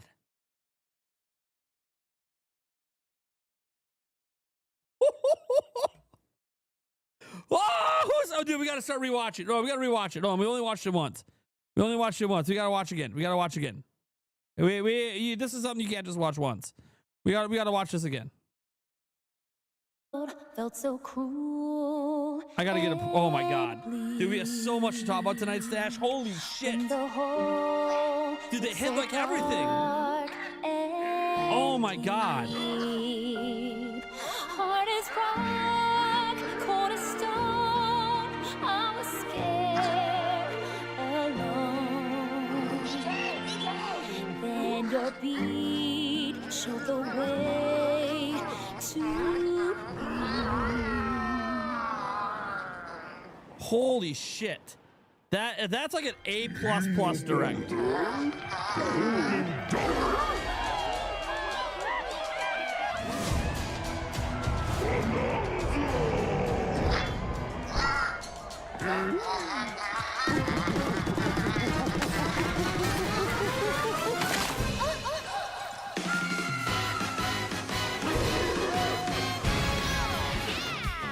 Golden Bananas, the discovery of the century, made right here on Ingot Isle. This is excellent news for #1 banana fan, Donkey Kong. However, just as he's about to enjoy the notable bananas, a sudden tempest sends him deep down underground. As his adventure begins, DK teams up with Odd Rock, but I just have to say, I haven't played the game. I haven't gone hands-on like Thunderstash has. After this direct, I feel like this has the chance to be the greatest Donkey Kong game ever made. That's the feeling I'm getting right now. That this might be the greatest DK game I've ever seen in my entire fucking life. Doge says, why is Pauline so little? So this went into my theory that Donkey Kong's a lot younger. So that means Pauline's younger too. So this is like when Pauline and DK met each other. Because if you remember, Pauline was basically a young adult in all the other DK stuff.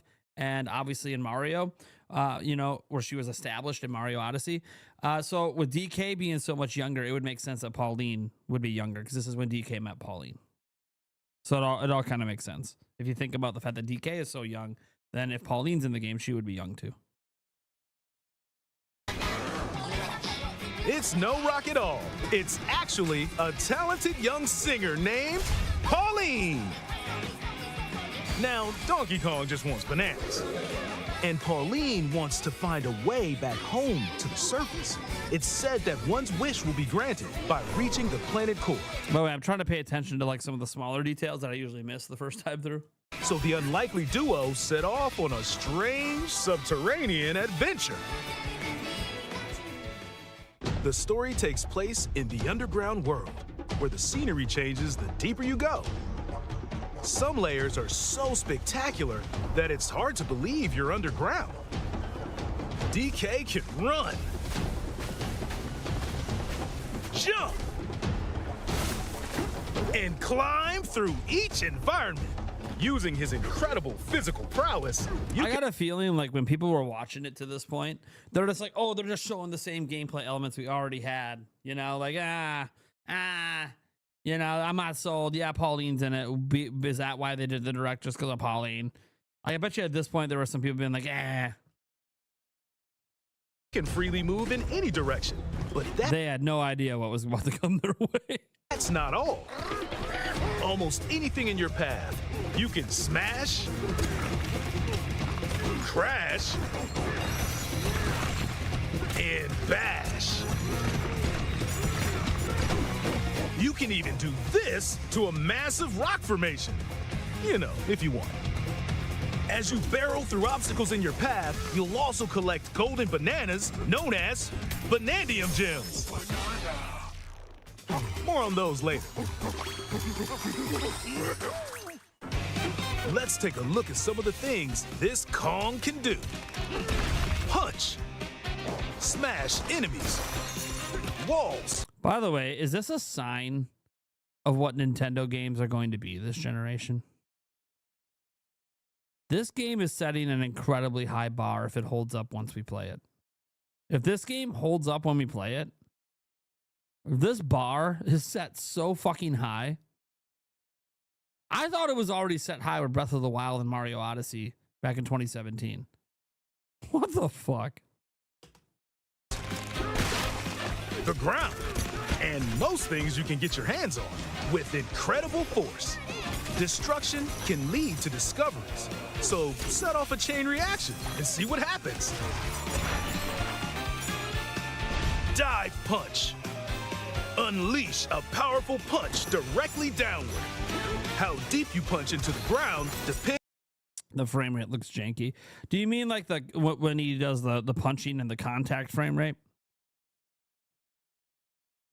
I'm just curious, Mona. Is that what you mean when he hits the thing and it has like that judder for a moment? The reason that that's a design choice. If that's what you're talking about. If you're talking about that specific thing where like there's a slight stutter when he hits, like that's a design choice. It's to make the punch feel more impactful. We've seen other games do this before. Depends on the strength of the terrain. Roll forward. Roll at high speed and send lighter objects soaring. Combine this with punches and jumps to really mix things up. Hand slap. Make some noise to collect scattered items or detect hidden objects using sonar. You can even use your feet when your hands are occupied. Tear off. Grab a chunk of terrain and tear it off. Or tear up turnips to find items. And even tear chunks off your foes. Swing. Grab a chunk and swing it to attack. One more! Harder chunks can be used to break stone with ease. Or smash spiky thorns. Chunk jump. Use a chunk to double jump. This will help you reach new heights. Throw.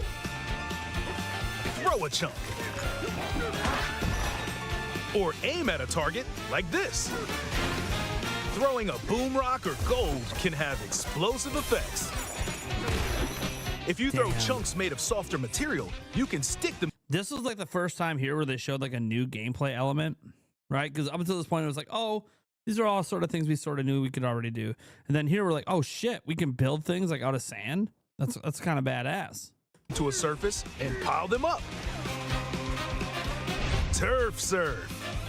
This lets you ride on chunks. Speed up and aim for smaller enemies to knock them away. Make music. The power of Pauline's singing will help show you the way. It can also remove these strange seals that someone left behind. Do it, DK! You never know what you'll discover in the underground world. There's so much going on. So carve your own path with DK's abilities.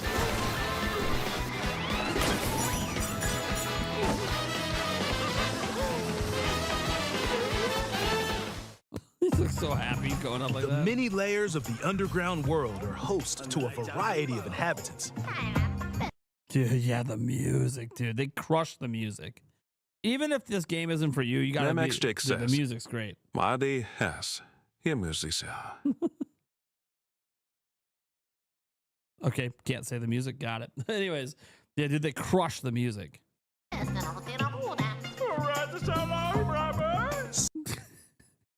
Sorry. Every time they go to the zebra place. Many layers. Some are mysterious and aren't too bothered by DK's Some of the just some of the voices. destructive tendencies. It looks like Cranky Kong and his Now there's Cranky and Ramby. companion Ramby are also venturing through the layers of the world. Then there are the giant elders who The call elders. the underground world home. They're said to possess ancient Dude, I didn't think, like, we saw this one in the footage already. Like, we saw him from like a distance a little bit. I didn't know it was going to be to unlock like abilities, you know, transformation abilities. You know, I did not think that was happening at all with DK. Like, transformations are like a Mario thing, right? I did not think they were bringing that to DK. Oh, what the Nintendo. Oh, they took it down. Hold on. Hold on. They do this. Hold on. They took it down. We'll get it back. Yeah. That happens at the end of stream. I know this. It's almost like I'm a YouTuber. is excellent smash items or detect hidden objects or mysterious. Pauline. Some are mysterious and aren't too bothered by DK's destructive I tendencies. can't have voice, man. I can't. It looks like Cranky Kong and his companion I don't know the Ramby total. are That's also all, show. venturing through the layers of the truth. world. I don't know the total. I Then won't know there until I'm are done watching. The giant elders who call the underground world home. They're said to possess ancient Bananza powers. Is that, By learning their Bananza powers, Pauline's singing can do something special. She can make Donkey Kong transform. With incredible destructive power, even hard terrain poses no problem. Plow through the world and smash as much as possible with the powerful Kong Bonanza. Plus, DK can transform into a zebra. He's as speedy as he is striped. He can even breeze over water or crumbling pathways. That's the swift Zebra Bonanza. Oh yeah, he can also turn into an ostrich, a flying ostrich. Spread your wings and soar through the sky. You can use updrafts. I'm sorry. Never in my life did I think Donkey Kong could transform into an ostrich. I just want to throw this out there. Never in my life did I think this would ever happen. To gain more air, then drop egg bombs from great heights to send enemies scattering. That's right, it's Ostrich Bonanza! I know, and ostriches don't actually fly, but like you can fly and glide. It's hilarious. Bonanza Like they're just like, we don't give a shit.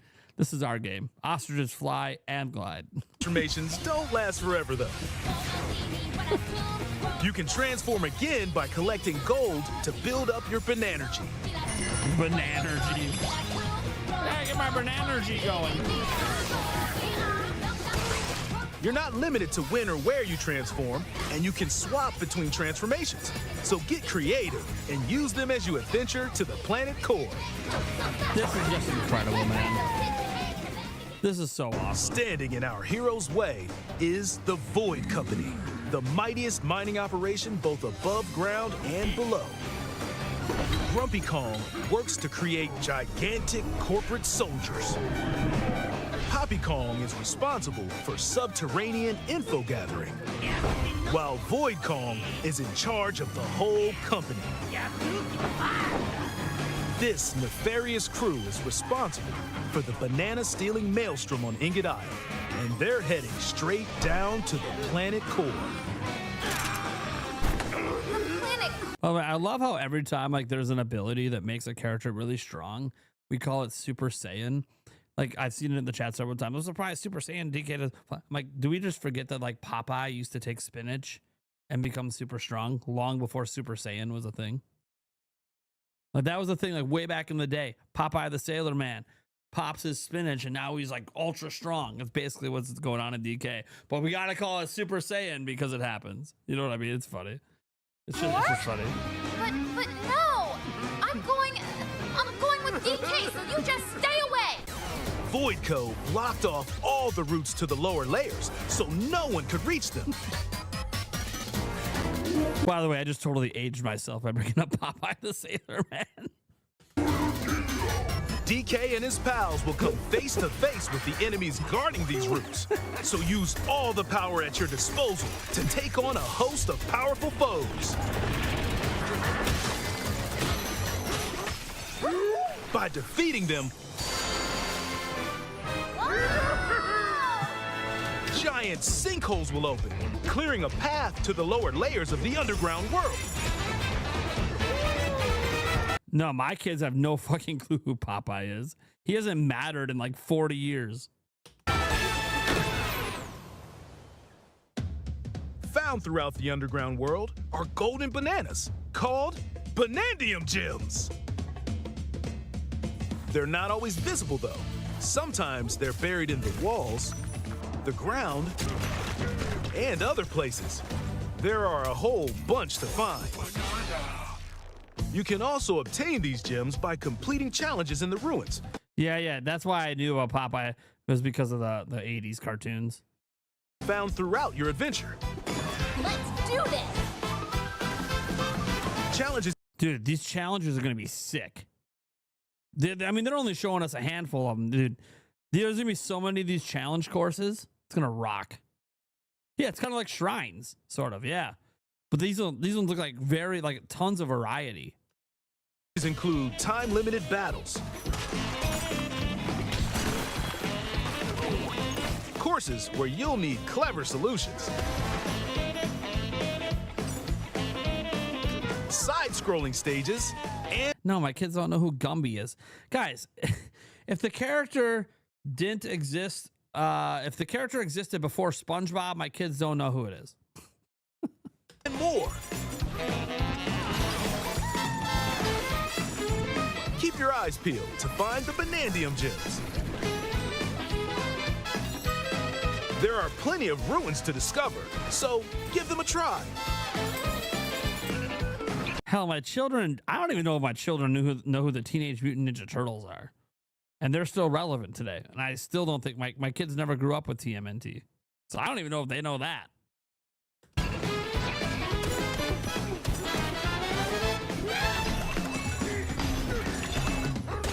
If I say Tom and Jerry, they won't know what you're talking about. If I show them the cartoon, they'll know because Yulia made them watch it.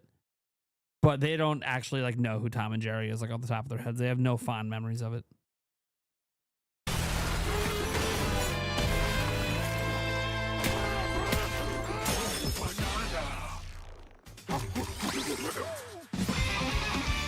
As you collect Banandium gems, you'll gain skill points. These can be used to increase stats such as your max My oldest was born in 2010. health or the destructive power of your punches. Power up Donkey Kong to match your playstyle. For example, if you strengthen your sonar, you'll be able to detect treasure from further away, which could lead to new discoveries. Or use skill points to learn new skills. Yeah, dude, this is the part where I was like, dude, they added RPG elements.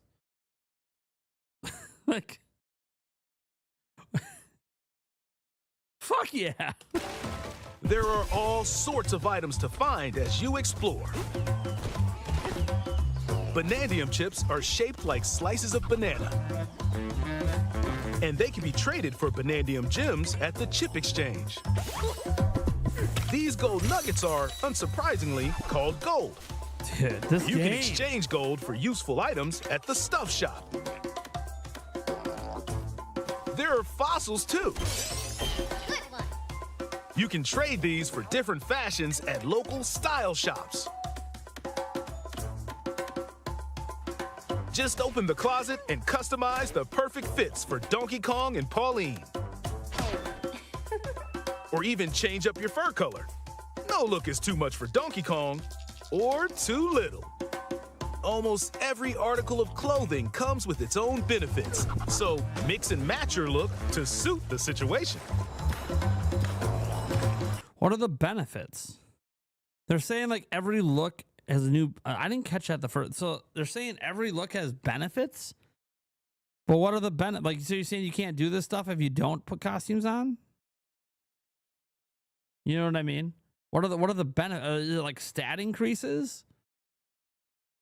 Like, can you increase like your swim speed, increase your skating speed? Huh. Interesting.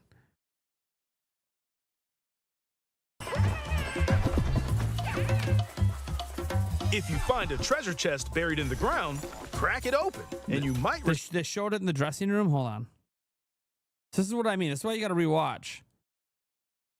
This is why you got to rewatch. When do they introduce the costumes?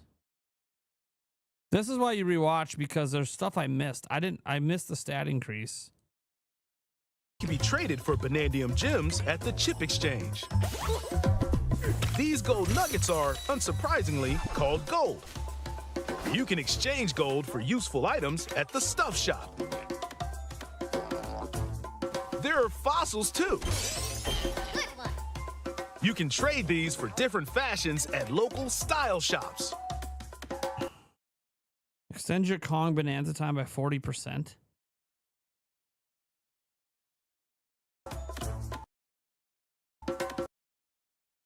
Fiery like a setting sun sinking behind the savannah horizon. What the fuck is that? Just open the closet and customize the perfect fit. Increase the chance a treasure chest will appear as you destroy the terrain by 10%. Just open the closet Trying to get a pause and in here. customize A beloved old school accessory. Okay, so that doesn't do anything. the perfect Okay, that does the treasure chest will appear as you destroy terrain. fits for Increase your swimming speed by 15%. Donkey Kong Extend your bonanza time by 10%. and Pauline. Expand your sonar range during a bonanza. So you have these.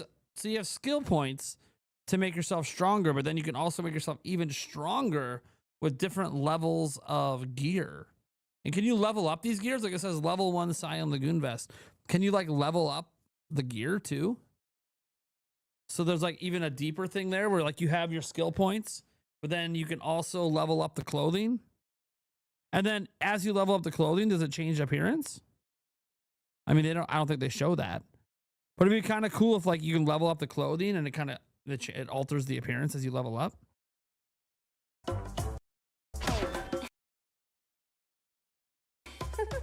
Or even Oh, this is the fur color. That's what you're buying. Fur color bestowed upon your mother change up your nature. Okay, the fur color doesn't look like it does anything. fur color. Yeah, the fur color part doesn't do anything. No look is too much for Donkey Kong or Naked. too little. Almost every art Okay, so treasure tie, increase chance of treasure chest. Okay. article of clothing comes with its own benefits, so mix and match Interesting. your look to suit the Interesting. situation. Interesting. If you find a treasure chest buried in the ground, crack it open, and Dude, speedrunners are going to have a fucking field day with this game. Oh my God, are they going to be trying every fucking thing to speedrun this game? you might receive a treasure map showing the location of Banandium gems or fossils. Their locations will be marked on your map. Pretty helpful for finding collectibles. You can also see which fossils and Banandium gems you've collected, making it easy to see how close you are to Yeah, someone's going to find a glitch and beat it in 3 minutes. That's for sure. Any percent runs. completion. There's plenty more to do in the underground world when not adventuring. Need a rest? Carve out a space and enjoy a getaway where you can recover in bed. I'm going to be honest here, and this was sprung by a comment in the chat. So, look, I've always really enjoyed Donkey Kong games. You know, the Country series, the OG and the arcades. You know, I've always, you know, whether it's Jungle Beat, you know, DK64, but Donkey Kong has always kind of been like a franchise that I've always put kind of like in the tier of, like a game that I just kind of play casually, right? Almost like a Kirby in a sense. And Kirby, to be fair, changed my expectations a bit with Forgotten Land. But, you know, Forgotten Land felt as much as I love Kirby and the Forgotten Land, it still felt like a safe transition of Kirby to 3D, which was fine. I loved it. I really enjoyed it. But it was very much like Kirby through and through that I'm used to, but in a 3D space. And they did a good job with it. But Donkey Kong was always like that to me. Like I always loved and enjoyed it, but it was never something like I was like massively looking forward to. Like when Tropical Freeze was announced, it wasn't like I was like, oh my God, this is like the most amazing. I was like, oh cool, we're getting some more DK. This is fun. I'll play it. Kind of like a new Kirby game that's announced. All right, it's fun. I'll play it. This is fucking transformative. This is Breath of the Wilding Donkey Kong. And I don't mean Breath of the Wild in it in the way that Breath of the Wild was. Like Breath of the Wild, big open world, all this stuff. That, what I mean is Breath of the Wild fundamentally changed the future of Zelda forever. It took it to places that it had never been and expanded it in ways we have never seen. They're doing it again with Donkey Kong. They have reinvented. They have completely altered. And they've taken Donkey Kong in a direction that no one's ever seen before. Now, everyone probably won't like that. Not everyone likes the direction Breath of the Wild and Tears of the Kingdom went either. Okay? Not everyone likes the direction those games are. But this is the sort of thing that makes Nintendo magical. Oh, you're just buying the same game after 40 years, motherfucker. Do you see what Nintendo does to their games? This is not a DK game like anything we've ever played before. There is nothing like this in the Donkey Kong franchise. I can argue I've never seen a platforming game like this ever. And I've played a lot of 3D platforming games. I've never seen one that's quite like this. They somehow even made this game stand out next to Mario. Next to Mario, this game stands out. This is insane. And obviously, I'm all here for it. I love the incredible inventiveness, the incredible pageantry of it all. I think, and I've been saying this now since Breath of the Wild came out on March 3rd, 2017. For all the bitching we do, obviously about some of the anti-consumer practices, it's a fact. They exist. I think we're in Nintendo's best gaming era. And we've been that way since Switch came out. We are getting some of the most incredible video games from Nintendo I've ever seen in my entire fucking life, and I've been playing them since the 90s. Like, Nintendo is outputting. Like, when you see shit like this, it's what makes people forget about $80 games.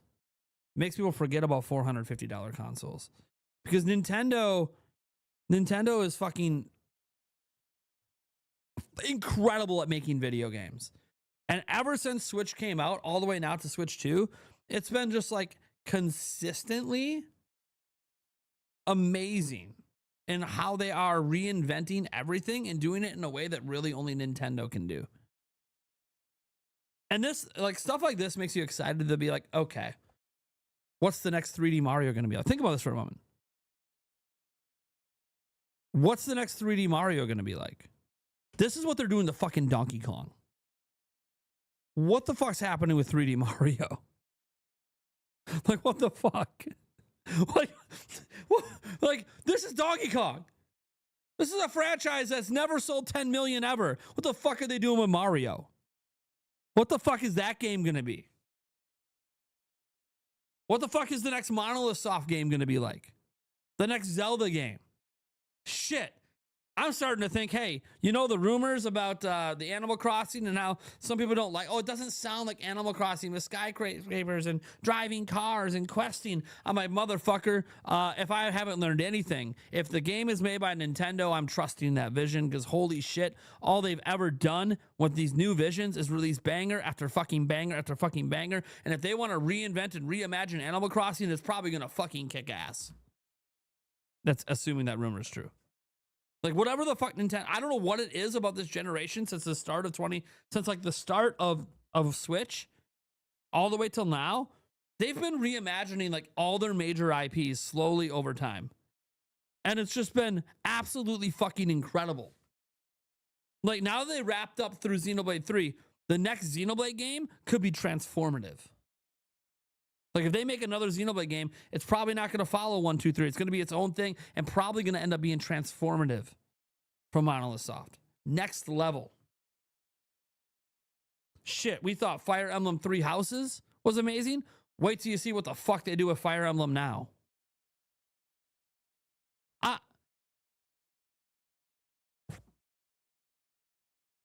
And even like Mario Kart, right? They brought the free roam mode, the knockout tour. I understand not everyone's like super impressed with all the changes, but we can't argue they weren't trying to change Mario Kart. We can't argue they weren't trying to do that because they were.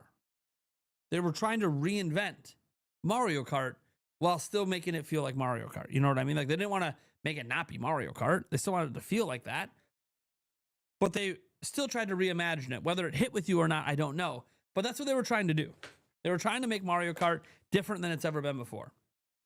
So this is the thing that, like, I do think we're in the golden era of Nintendo. Like, I'm saying this as someone who grew up in the 90s and had all those incredible games, and I fucking loved it. I feel like it's like we're back. It's like we took a break for like 20 years. Now we're fucking back. And Nintendo is just dropping incredible games at a pace we've just never seen before.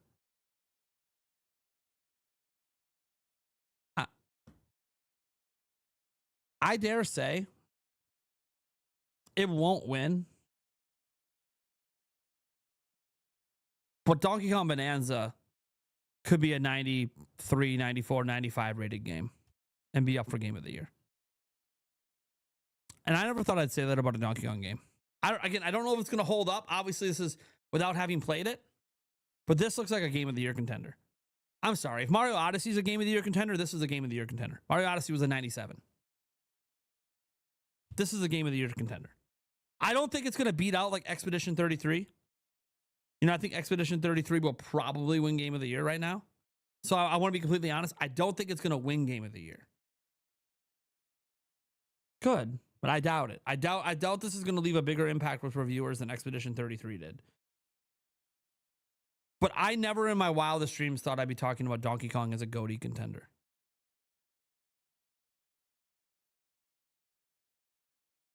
If this holds up, again, trailers are meant to make you hyped, okay? So they're showing us things that are supposed to get us excited. But if this game holds up, Jesus Christ, man.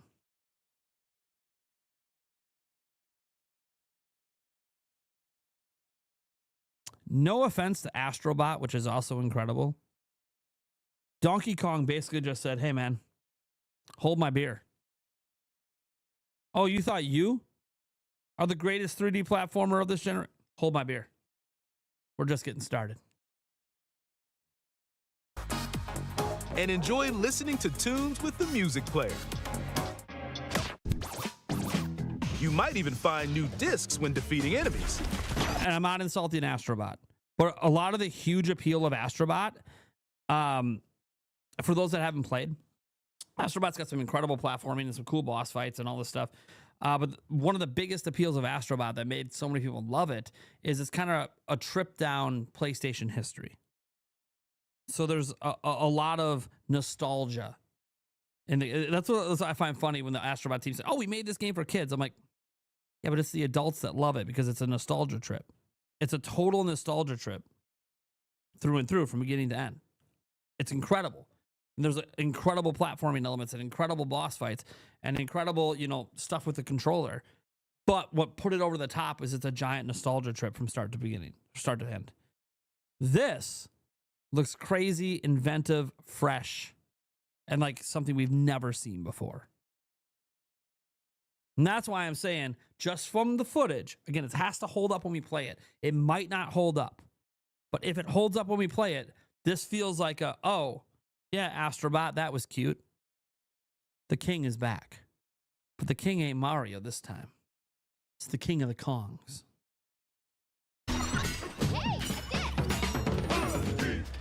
When it comes to moving between layers, subterranean eels have your back. These elevators will help you easily move between layers you visited at any time. And if you get lost, I am glad with how big this game looks that they put in like a little teleport system. I was a little worried they might not, because people are going to want to revisit different layers to get different things and revisit and complete quests and stuff and try to 100%. I'm really glad they put like a quick travel system in. I was a little worried they might not. Or maybe I was just worried that the world wouldn't be big enough that they needed to. But the fact that they have a quick travel system tells me that the world's fucking massive. And so they felt the need to put it in. I'll probably get the amiibo. Yeah, the new amiibo. I'll probably get them. I mean, I'm hoping it's not $30. I understood it at launch because of the tariff situation, but like the tariffs have calmed down a little bit. But we'll see. We'll see what happens. no need to worry. You can always teleport within the layer you're currently exploring. Teleport there? Yeah, I am. Yeah, this game's massive.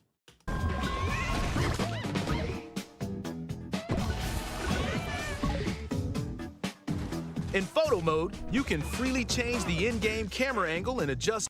So I'm gonna be honest, I never use photo mode. Do a lot of you use photo mode? Nintendo adds it to like all their games now. How many of you guys like truly use photo mode like consistently all the time? I never use it. But I don't mind that it's there. Like photo mode doesn't bother me. I don't really care about it. I don't care about photo mode personally. But I know there are people that do.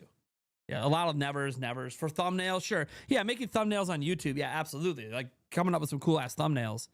That's like the only way, like the only time I even remember using photo mode was for a thumbnail. I'm like, oh, I want to get this cool, unique, photo from the game.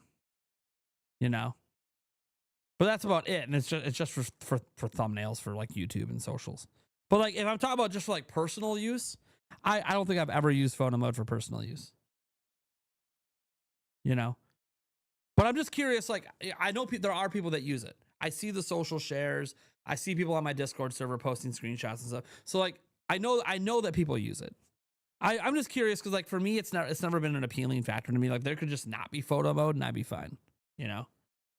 Just curious. I'm glad to see there are some people that do enjoy photo mode. Again, it's one of those things they point out, like every game we have photo mode. I'm like, that's cool actually. But, some people, for me, it's not really a big deal. I'm just curious, but yeah, thank you guys. Yeah, there's very clearly some people in the chat that do use photo mode. So Other settings to snap pics. Get a photo like this or that. Unleash your inner shutterbug and create your own captivating scenes. By sharing a Joy-Con 2 controller or using a this, I'm like, oh, good. They put a Cappy mode in here. So technically, guys, I guess this isn't a single-player game. They got me. Nintendo still hasn't released a single-player only game. I'm still counting this as a single-player game, by the way. I'm still counting this as a single-player game. I don't care what anyone says. Yeah, congrats. You can take care of Pauline and sing some rocks out. Cool. I'm still counting this as a single-player game. No one's going to convince me otherwise just because they have this little Cappy mechanic in here. second set. It's like the person collecting bits with the Wiimote on Mario Galaxy. I don't give a fuck. This is still a single-player game. You and a pal can control Donkey Kong and Pauline separately to buddy up in local co-op play. As Pauline, you can unleash vocal blasts using Joy-Con 2 mouse controls. You can also copy the material of nearby terrain to give your vocals even more texture. By working together, even tough enemies don't stand a chance. Yeah, like I was saying, like even in Galaxy when you can like collect bits and stuff, it's still a single player game. Let's look, it's fine. It's cute. I can hand it to my kid and they can feel like they're playing the game with me, and that's fine. That's fine. I don't care. It's a single player game. This game also supports Game Share, even if only one. It's not local only though. It's not. You're about to see. You can do it online via game chat. One player has the game, they can quickly share it to another player so they can join on their own system. It can also be shared locally to a Nintendo Switch system. Here it comes. Plus, you can play online between. See, it's not. You can do it online too. There you go. It's right there. You can do it online with another Switch too. Even if they don't have the game, you can do it with game chat. Between Nintendo Switch 2 systems using Game Share via Game Chat. Probably requires NSO. Guarantee it requires NSO. Use game chats, NSO. If you need a little help with all the platforming action, Assist Mode is the way to play. It guides you in the right direction. See, I'm fine with assist mode. This to me is like kid mode, right? Kids that get really frustrated, not knowing what to do or where to progress, or they forgot, and they're just not good at it, and they're getting hit all the time. I'm cool with assist mode. Assist mode's like kid mode. They have that in other games too. I'm fine with this. It's not how I'm gonna play, but it should be there. We still don't know the team, do we? We still don't. Technically, they didn't tell us who the team was, which I did. To be fair, I didn't expect them to say it in a direct. That's more of an interview question. Halves the damage you receive, and more. Assist Mode supports you in your adventure to be the best Kong you can be. Outside of the main game, there's a mode where you can carve stone using mouse controls called DK Artist. Rotate to paint. I'm going to be honest. This is another mode I'm never going to use. Is anyone excited about this artist mode? For me, I just don't care. I might go in it like one time and just fuck around and then be done. I feel like if I was a kid, I would have probably fucked around with this as a kid. Like remember Mario 64, like moving, like fucking with the face on Mario. Like that was something I really enjoyed as a kid. I don't really care about that today, right? So this is a mode that I think about if I was a child, I'd be into this. As an adult, I don't really care that much. But, someone's gonna make a rock penis. It is what it is. It's gonna happen. Probably rock titties as well. It's gonna happen. Day one, it'll be on the internet. Carve material. Or add some back on. You can even change the lighting and add delectable banana effects. Give it a try and sculpt to your heart's content. This game also supports amiibo accessories. Yeah. By the way, I'm not against the mode being there. It's just definitely a mode for me that if I was a kid, it's one of those things. I'm more interested in the game itself. But as a kid, I'd probably be into that. A new Donkey Kong and Pauline amiibo figure. I'm just looking at the quality of the amiibo. Because we just got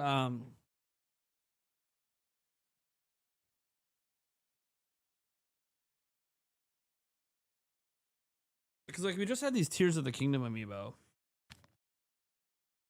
And they were obviously expensive. But the quality on these amiibo are really, really good. These are really high quality amiibo. Some of the highest quality ones I've seen. So I'm trying to look at the quality of this one. This one doesn't look quite as high quality as the Tears of the Kingdom ones. The tie looks really good. But the DK, Doesn't look as high quality. Maybe it's just me. But something about this just doesn't look quite as high quality as those Tears of the Kingdom ones. Taker, set 10 says, do you think we could get Galaxy 2 Switch 2 Edition at Accept Mario 40th Anniversary Direct? How does a new Mario top Bonanza? This game is crazy. I think there's a possibility of a Galaxy 2 Switch 2 Edition or a Galaxy 2 going to Switch 1 with a Switch 2 Edition, possibly at the 40th anniversary. Of course, there's a lot of possibilities for the 40th. Obviously, I think we'll see the 3D Mario there as well. How does the new Mario top Bonanza? I don't know. That's not for me to worry about. You know what I mean? Like, that's for Nintendo to figure out. I have absolute 100% faith in the Mario team, so I'm sure they're doing something crazy with Mario. But it's so insane because, like, this Donkey Kong game, this is like what we would imagine like Mario doing, but it's not. It's DK, and it's fucking awesome. Figure is also on the way. Scanning it unlocks Pauline's Diva. Yeah, I gotta have the Diva dress. That's the problem. They got me. I hate shit tied behind amiibo. That you have to, because then I gotta spend money to get this fucking costume. It's basically a microtransaction. I fucking hate that. That said, I need this fucking dress. I hate that shit like this is tied behind amiibo, but fuck. Like, at least in like Tears of the Kingdom, almost all the things you get off the amiibo, you can also just get in the game.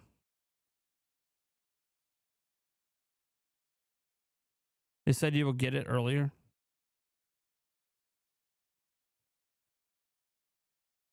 It's not locked. The amiibo unlocks it. Oh, okay. Then I'm fine. I'm okay then. If you can unlock it in the game, this just lets you get it right away, then I'm cool with it. Then I'm fine. Then we're good. As long as you can get it in the game. That's all I care about. I don't like when they lock things, so that's a microtransaction. If you can get it in the game, then I'm cool with it. Then this is just like, oh yeah, if you happen to buy the amiibo here, we'll just unlock it early. That I'm okay with then. But yeah, the Diva dress looks sick. Obviously. Like this dress wasn't gonna look sick. Dress. By the way, can I just say, I'm a sucker for like musicals and singing. And the person who's singing for Pauline, her voice sounds like, whoever the singer is singing for Pauline, her voice is fucking incredible. We're going to hear it again towards the end of this. Her voice is incredible. All I want to do is just listen to all the tracks that Pauline sings on now.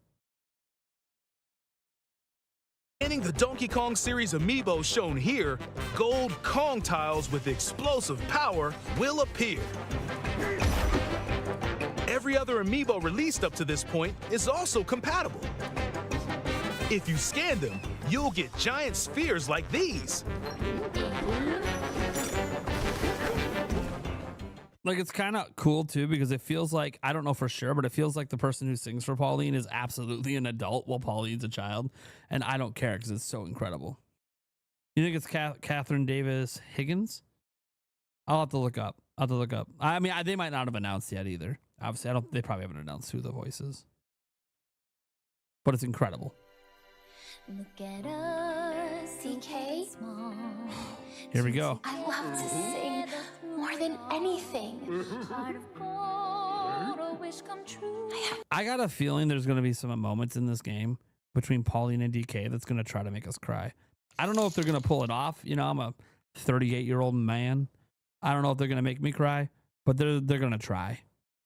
They're going to try very hard to have some emotional moments between these two. Taker 610 says, what are the chances King K. Rool is in Bonanza? I don't think he is. I don't think he's in it at all.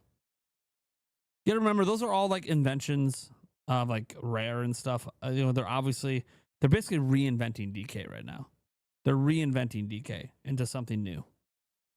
And I think it's going to work. I think this is going to end up, 3-4 years from now being the best selling Donkey Kong game of all time. And we're going to see more. Like, if this is the future of Donkey Kong, I'm so excited. We probably won't see another one until Switch 3. Keep that in mind. As incredible as this looks, We're not getting another one till Switch 3. Okay. Okay. I just want to throw that out. We're not getting another one till Switch 3. So enjoy this. Enjoy this. We might get a side-scrolling one maybe, but we're not getting another one like this until Switch 3. So just enjoy. This is one of those once-per-generation games. And it looks like it deserves to be. This dream. Oh, maybe if we get to the surface, you and me, we can make it more than a dream. We're breaking through, down to the core. No stopping us, not anymore. Get him, DK, inside the zone. I found the key, yeah. Dude, and when people do covers of these songs, you know it's going to happen, right? Like week 1 of this game coming out, there's going to be some incredible singers on YouTube and stuff that do covers of all of these songs. Oh, it's going to be good. It's going to be good.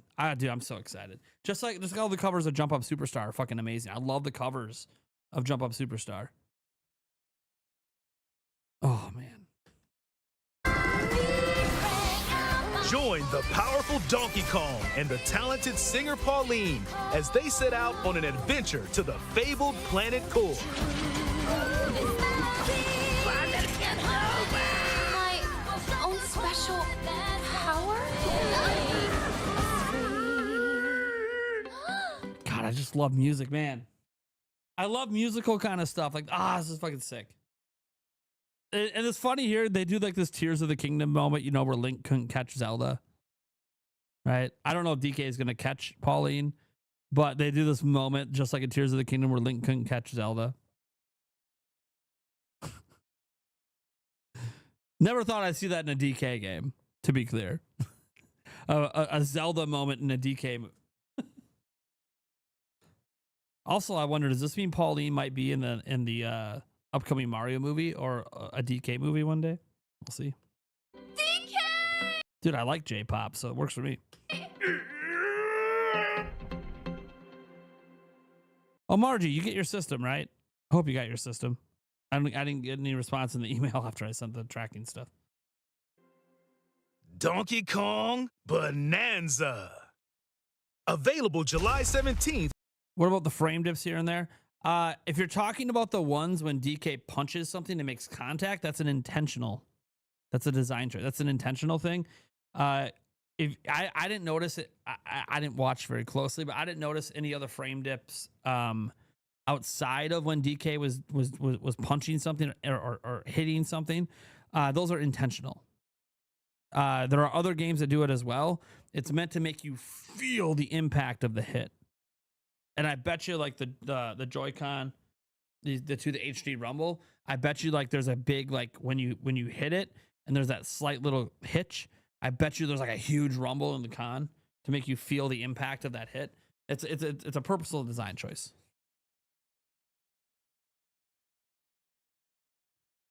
I didn't notice it in other parts personally, but we'll have to wait and see. Obviously, I frame rate analysis will come out eventually. We'll see them. I didn't notice it though. All right, so whatever it is doesn't bother me. Our total, by the way, that he keeps wanting me to update is 2654. My God, this game's incredible. We're not going to end the stream yet. I'm going to glance around to see if any new news popped up for the game, because of course, I want to make sure we cover that before we leave.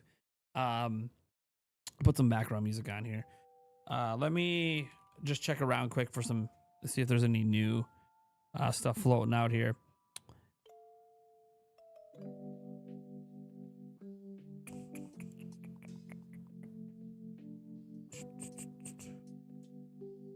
And I know some of you guys caught it.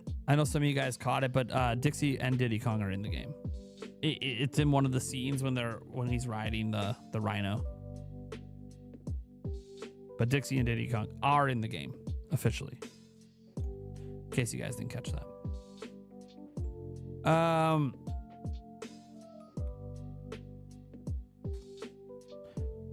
Yeah, they were in it. Yep, they were in like a very small, like 1 or 2 second scene while riding the rhino.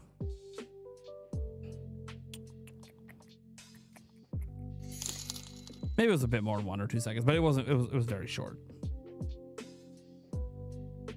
Taker610 says, wait, so is this game a prequel to Mario Odyssey? Because Pauline was the mayor of New Donk City in that game. Obviously, it was named after DK. Maybe. I don't know, you know, if Nintendo cares about connecting universes like that, you know, in Mario timelines and all that shit. You know, I don't know if they care that much. But maybe. Star Wars Addict V7 says, tomorrow they announce a regular direct LOL. Well, they won't tomorrow. They won't tomorrow, because tomorrow would be the day they do it. They don't do it on Fridays because Fridays are Saturdays in Japan. So if there was a regular direct tomorrow, it'd be announced today. So there's no more directs this week. Not saying there can't be something next week. But what I have to say is there anyone in the chat that was complaining about us having a Donkey Kong Direct? How do you feel now? For anyone that was complaining that this was a DK Direct and we didn't need it, how are you feeling now? Is there anyone that was like, man, I don't want this Direct today? How do you feel now? That's who I'm interested in. Not the people who are already excited, or the people that are being like, nah, we don't need this DK Direct. How do you feel now? You know? Because, fuck. I just saw one of the most incredible Directs for a single game I've ever seen. I've been proven wrong. Imagine what they'll bring from Metro Prime 4 if DK was given the stream. Portalier, I know before the stream you were talking about how I'm like, we don't need this. We've seen 30 minutes of gameplay, blah, blah, blah. Portalier was definitely one of the people before it started being like, oh yeah, we don't need this. They were wrong. And now they're like, fuck, what's going to happen with Metro Prime 4? What's going to happen with, yeah, exactly. Yeah, Chloe, Jaden thought it was going to be like the Mario Kart Direct, to be honest. Well, it definitely was nothing like the Mario Kart Direct. Elizabeth isn't excited for the game, and they're still not interested, but excited to be. And that's totally fine. I can get how, like, you know, look, no matter what they show, if the game's not for you, the game's not for you. And there's nothing wrong with that. Margie Ray feels much better. Hell yeah. Jordy Ladd, I've raged at Mario Kart as I'm a competitive player, but there is no competitive rooms at the moment. I was just playing Worldwide, so I keep getting intermissioned. Switch over for the next direct is next week on the 25th, but he's wrong a lot. You talking about his video last night? That was just a speculation video. If it's a video that you put up last night, that was just speculation. Hey Margie, did you get your Switch 2 that I sent you? I think you were the winner. One of the winners. I'm just trying to confirm that you actually got it. I mean, all my tracking stuff says all of them arrived, but you know. For a regular direct, but I'm happy DK got a chance to shine on its own, and boy did it shine. And Max Jake says, I wasn't hyped for this. Now I really want it. I'll probably do someone asked if I'm going to do a stream. Thank you so much for the $2. I will probably do a launch stream for it. I don't know if I'm going to stream much more than a launch stream, but I'm definitely going to do a launch stream for it for sure. Yeah. Comes out on Thursday the 17th. We'll do a launch stream. Either during the day or the night or something. We'll figure it out.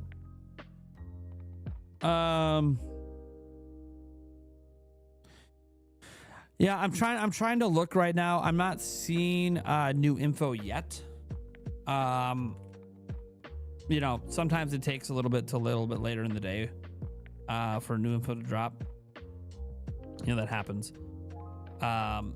Or maybe there is nothing new. Maybe it's just a repeat of info we saw in the direct, you know? That can happen too. But I'm paying attention.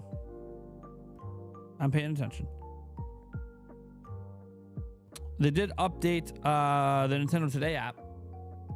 I can show you this. Pauline's officially 13 years old. So if you're wondering what her age is, she's 13. So we have that according to the Nintendo Today app. We learned that Pauline is 13 years old.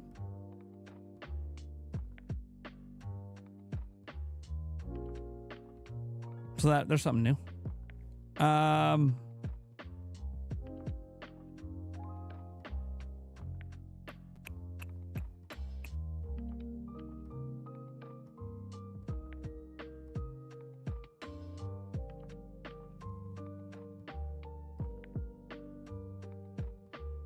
Oh, for those that didn't see Diddy and Dixie. Obviously, this is like a crappy in-motion screenshot taken, but just for people that didn't see Diddy and Dixie in the game.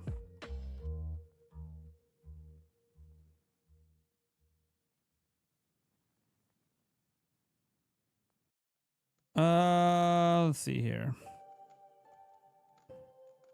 Yeah, I'm not seeing anything too new right now besides the age, but we'll see. New stuff could pop up throughout the thing. Obviously, there's going to be previews at some point here. We're a month out from launch, so there's going to be previews and all that. There's going to be a lot going on.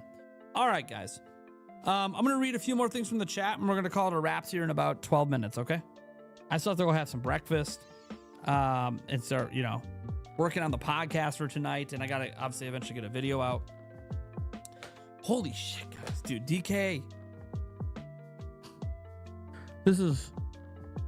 I can't believe this. I can't believe this direct just happened. I'm going to be honest. I came into this direct with like low expectations.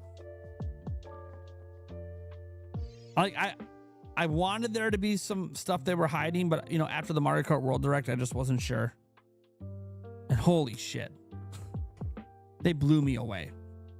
I mean, they blew me away the moment they started with the singing voice at the beginning. I was like, because for starters, my mind instantly went to Pauline. I instantly went to Pauline when I heard the singing. What case would you recommend that would hold a Switch 2 and a Pro Controller? I don't know. I don't have anyone. I don't like the cases that would hold that are kind of like your all-in-one cases, and I don't own any of them, so I can't make a recommendation. Java Drink, man, what if they do Bravely Default 3 for Switch 2, like the quality? Sure. Bravely Default, though, is not a first-party game. I want to be very clear. That's made by Square Enix.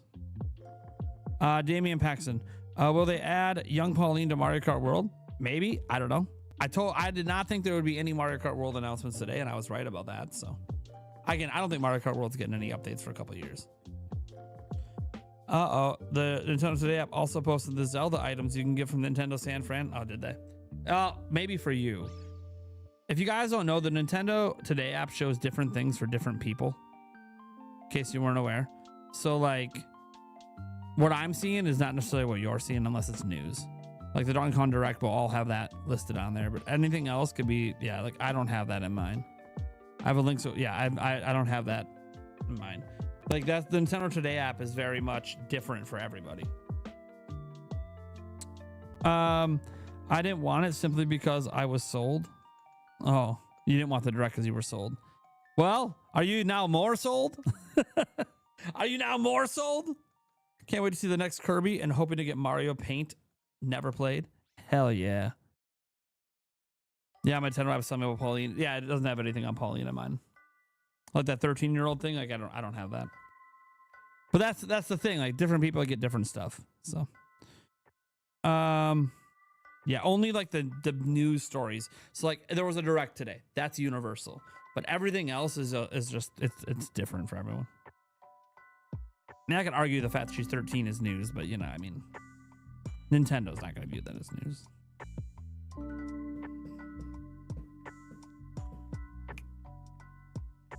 Monolith posted a job post tweet with a picture people think could be Mario Kart World DLC. People think everything's Mario Kart World DLC. I want to be very clear. Everyone thinks everything's going to Mario Kart. So everyone, like, I'm just trying to be, like, very serious about this. Everyone thinks that everything is Mario Kart World DLC. I've seen arguments for every little thing anyone at Nintendo does. That's Mario Kart World DLC. It's like, okay, can we let's relax. Let's relax. I don't think all this shit's Mario Kart World DLC.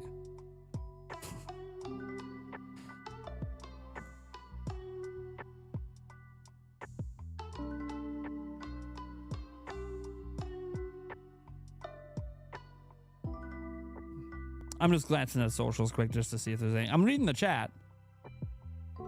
Amazon selling new Nintendo games. Bananza's available to purchase. Hell yeah. Oh, speaking of available to purchase. I know a lot of you guys already got your pre-orders in, so like none of this matters, but I do have affiliate links that I never talk about. I'm pretty sure I have one. I have some for Bananza.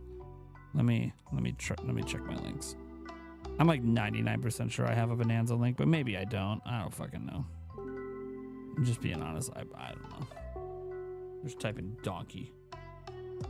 I have a Target link. I'll throw it in the chat. I'll throw it in the chat. So that's one for Target. That's the only link I have apparently at the moment. I could probably make an Amazon one quick too, if it's up on Amazon.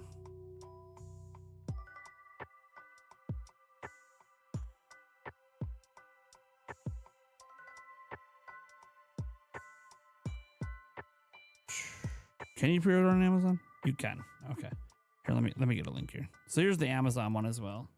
If people want to pre-order on Amazon. I might have a Walmart one, maybe. I gotta double check. No, I don't think I made one for Walmart, actually. I can make one quick though. You got no, by the way, no one has to use these affiliate links. It's just a way to, if you're buying something, it's a way to support the channel without having to do anything extra, really. But no one ever has to use it. I'm really bad at pushing affiliate links. I just am. And I always have been. But I'm gonna try to be a little better with like game launches and stuff to like bring this stuff up. I should have had affiliate links posted the whole stream. But let me see. I think no, not a new folder. To make a link. Dude, how do I make a link again? It's been a while since I've made all these links. Oh, it's over here. It's right. You hit this. Link from URL, drop a link, make a link, copy a link. And then this is Walmart. Best Buy, I don't have a link for right now. They changed companies, so I have to figure out what company they're with for affiliate links. Anyways, so I have to update all my Best Buy links. That said, no one has to ever use them. I'm just throwing them in the chat. And now I also have them for my record if I want to post them in a video. All right. We got 6 minutes to go here, guys. 10 out of 10 direct, 9 out of 10 direct. Yeah, a lot of people excited. I am going to go put up a poll on our community section quick because we do this with every direct. We're pretty consistent about this. Let's grade the direct. How would you grade the Donkey Kong Bonanza direct? We do this with every single one, and we use the the North American grading system, the ABCD. No F because it won't let me put 5 options.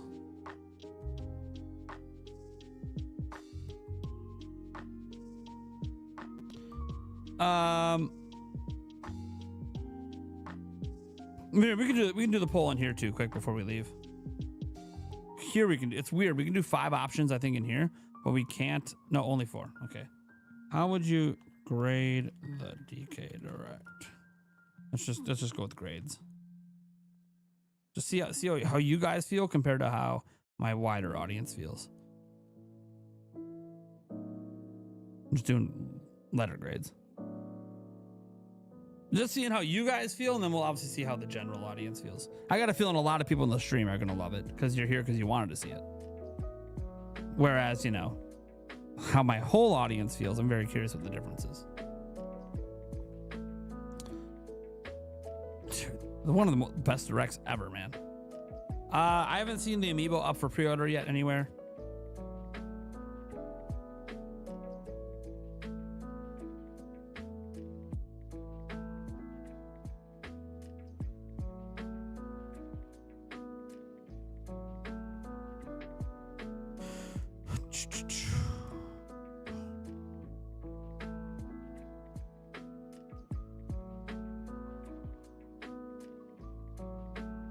I'm excited for Kirby Air Riders.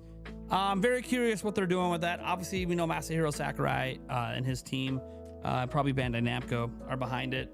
I'm very excited to see what they do with it. We have only ever had one, so getting another one after all this time is incredible. Who gave it a D? Someone's gonna give it a D because they're not excited. Not everyone has to be excited, but obviously heavily A, 87% A, 9% B. Makes sense. Almost everyone loved it. Mario is the main villain. Dude, wouldn't that have been like a turn of events? Like he goes to that classic DK stage that had the red climb up thing, and at the top is Mario. Mario throwing fireballs. Yeah, Costco has it for 63 as well. I don't have any affiliate links for Costco though. I don't think does Costco do affiliate links?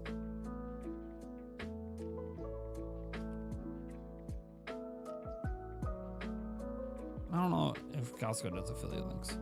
Oh, they do. Oh. Oh.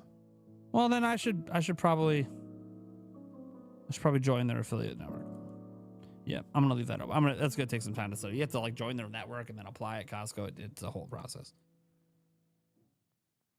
Not everyone does Costco, by the way. It requires a membership. You got to be a member at Costco. The box art was updated with Pauline. Shit. We gotta look at that before we get out of here. We gotta look at that before we get the fuck out of here. Box art's been updated with Pauline. Where is this at? Where are you seeing this at, Tall Show?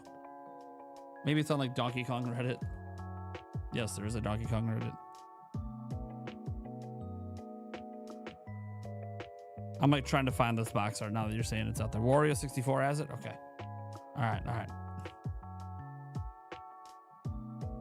Going to Wario right now. Wario 64. Here we go. I got people DMing me.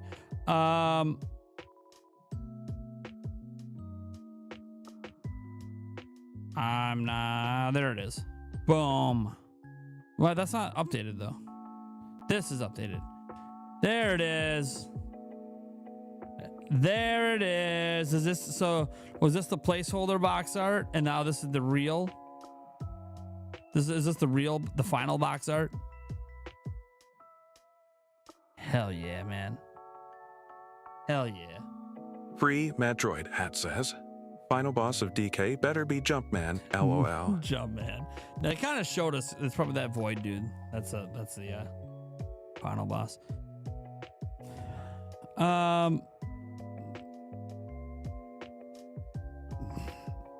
Yeah, oh yeah, it could be reversible. You're right, Roughneck. It could be a reversible one where you can use either or. You're absolutely right. Yep, they could do reversible. We've already seen them do it with Switch 2 games already. There's reversible covers. Let's see here. Do I have one of the reversible cover ones? Look here. Cyberpunk, I don't think had one. Nope, Cyberpunk doesn't have reversible. Does Yakuza have reversible? Nope. Split Fiction, I don't think does either. No. Bravely Default? Yeah, Bravely Default has a reversible. Does Tears of the Kingdom have a reversible? Tears of the Kingdom also has a reversible. If you guys can see that art in there. So, yeah, they could do a reversible. Absolutely.